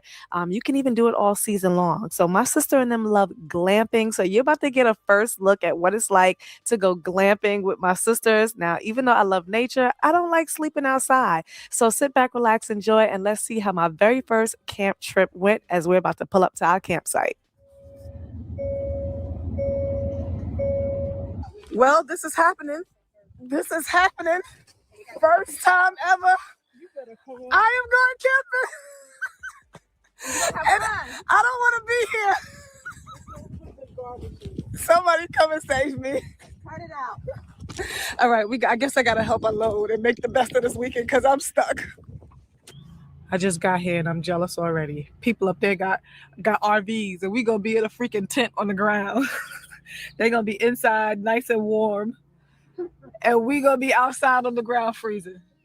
So it's the beginning of May, so you can see the time of the season, and we're checking in here at Hidden Creek. It's this beautiful, hidden, serene campground up in the mountains with tons of things to do so that you can bring your family and go camping. Oh my goodness, they got a water slide. I ain't trying to get on a water slide. It's cold. Ain't nobody even out there. Oh, they got a lot of stuff out here. You can go canoeing.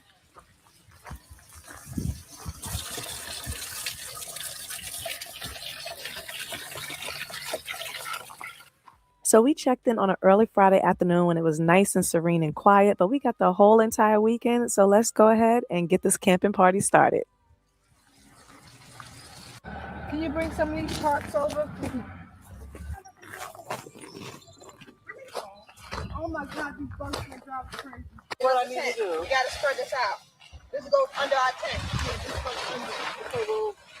When you grab it in and grab it. I'm like, what you want to grab it in? Well, I'm just saying, I don't know which way you want me to go. So we can get Not sure if everyone does this, but my sister puts a tarp underneath the tent so that way the tent isn't laying directly on the ground. And of course, so it doesn't get dirty.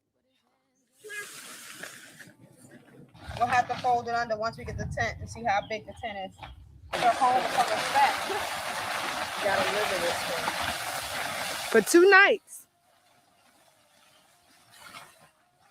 Why can't you just push a button and it's just like inflate? They do have those tents. Them things are over $1,000. We want one so bad. That's what we need if y'all want me to go camping. We need an inflatable tent. Roll this tarp up. Roll it up under because we have to put the stakes. Make sure it doesn't pass the. Because the top has to be the tent has to be staked to the ground so the wind don't knock it over. So for those of you who don't know me, I have a very busy life. Sometimes it can be very stressful. And my sister Adrian has always been telling me, come camping with us because it can relieve your stress. It's very relaxing. You'll be one with nature. But let's just say I'm not relaxing yet because before you can do any of that, there's so much work that has to be done in order to set up your camp. We got it. Yeah, just pull it through some. Pull it through more if you can. Okay. Yes. Give some more space because it's a lot extra over here. Build my home. Build my home. Hurry up so I can have somewhere to sit down. They're putting a tip pad. I'm here to help. I'm here to save the day. First. Into the red one. All right, just like that. Come on here, you do that thing. I'm gonna go to the next, figure out what the next part is.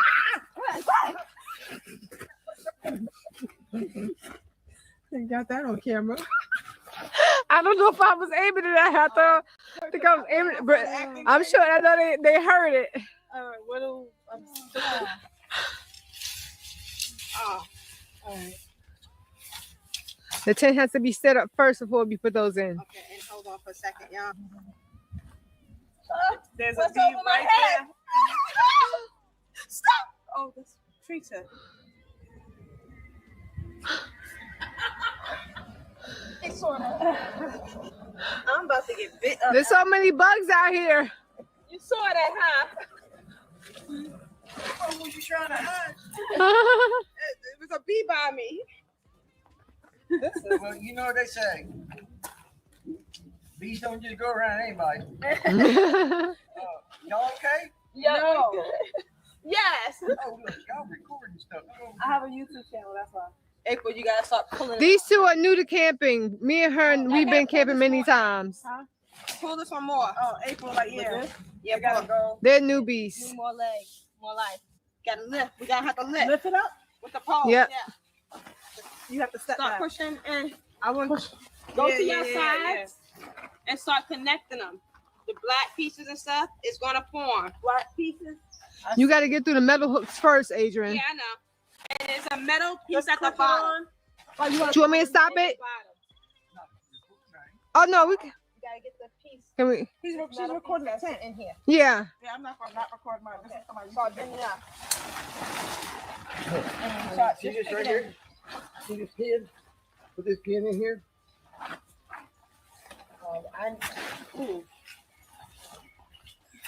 This is my first time. I think my pole might be too far. Huh? It's in, I think. Yeah, I got that one in. Pull it down, Trina. See that? Oh, it came down some. Yours gonna be hard now because you're putting all that pressure on it. Y'all need any help with anything? You know where I'm at.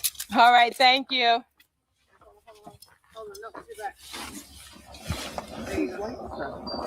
I saw one that came from the trees.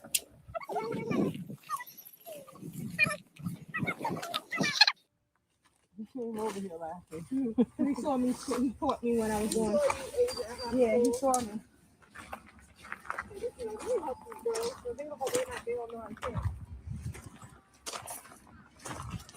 But we're gonna fit, and if we don't, we have extra tents that we can sit out on our own. Gotta put the stakes on the side, bam it down.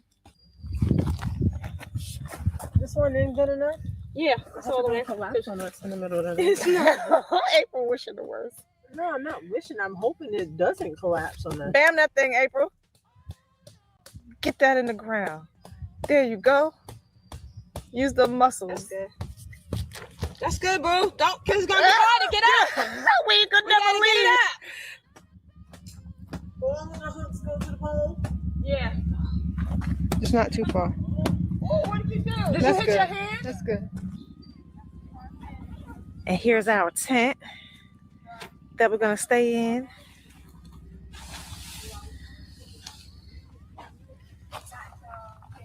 This is the floor carpet for the tent that we're putting down. It's a new one, so I'm hoping we got the right size. I picked through 2 different sizes. No, small. Teacher. Oh my God, that's like an area rug. Well, we got other stuff, thank God. So how in the world are you putting up a couch? Huh? We had a couch right back here and our beds on the sides and stuff. We had all this in this tent before. I want a couch. I want to feel like I'm glamping. She still put it all the way down. Well, hey. All right. Oh, where's that thing that you had? Look. Where's the Hi. April? April, It's on the end of your mallet. It's on the end of your mallet. Woo, Jesus. Shut up. Lord help me. Asia, hush. Woo. How do I pull this thing out? Oh God. April, give her back her camera. Hush. All right, I got it. Oh Jesus. Okay, hold on. That's good. Put it in. Right here? Wherever you at. I hope you're too far. You said put it in right there. Why do it seem like it's coming in? It's still better than what you had. So. All right. Oh God. Oh God. Oh Lord. That's good. Right there? Yeah. So the walls coming in on me. Yeah. Get in there. All right. That's good. We need the puzzle pieces next. I'm tired already. Give me my insulation. Let's put the puzzle pieces up first. Puzzle pieces. Y'all got so much stuff to go camping. Come on. Let's go. Puzzle pieces. This black area rug that y'all got. Huh? Go where? The puzzle pieces go under this or on top? Oh, they're going around everywhere else. Oh, okay. I don't really know what I'm doing. No, that's not going to connect. Well, we maybe might have some pieces that I have. So let's lay them out. Do one side, yeah. Oh, I feel like these are garage floor tiles.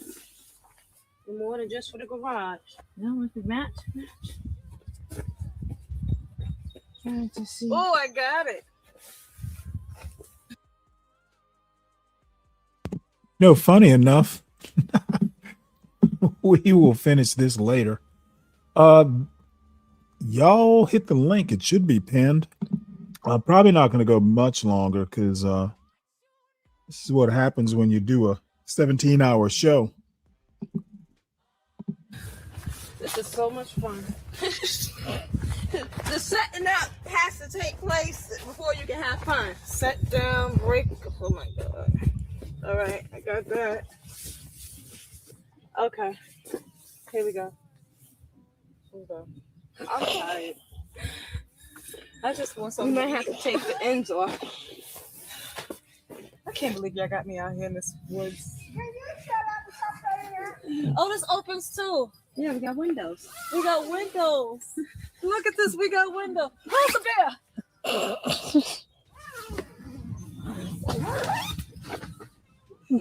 Oh, the sun.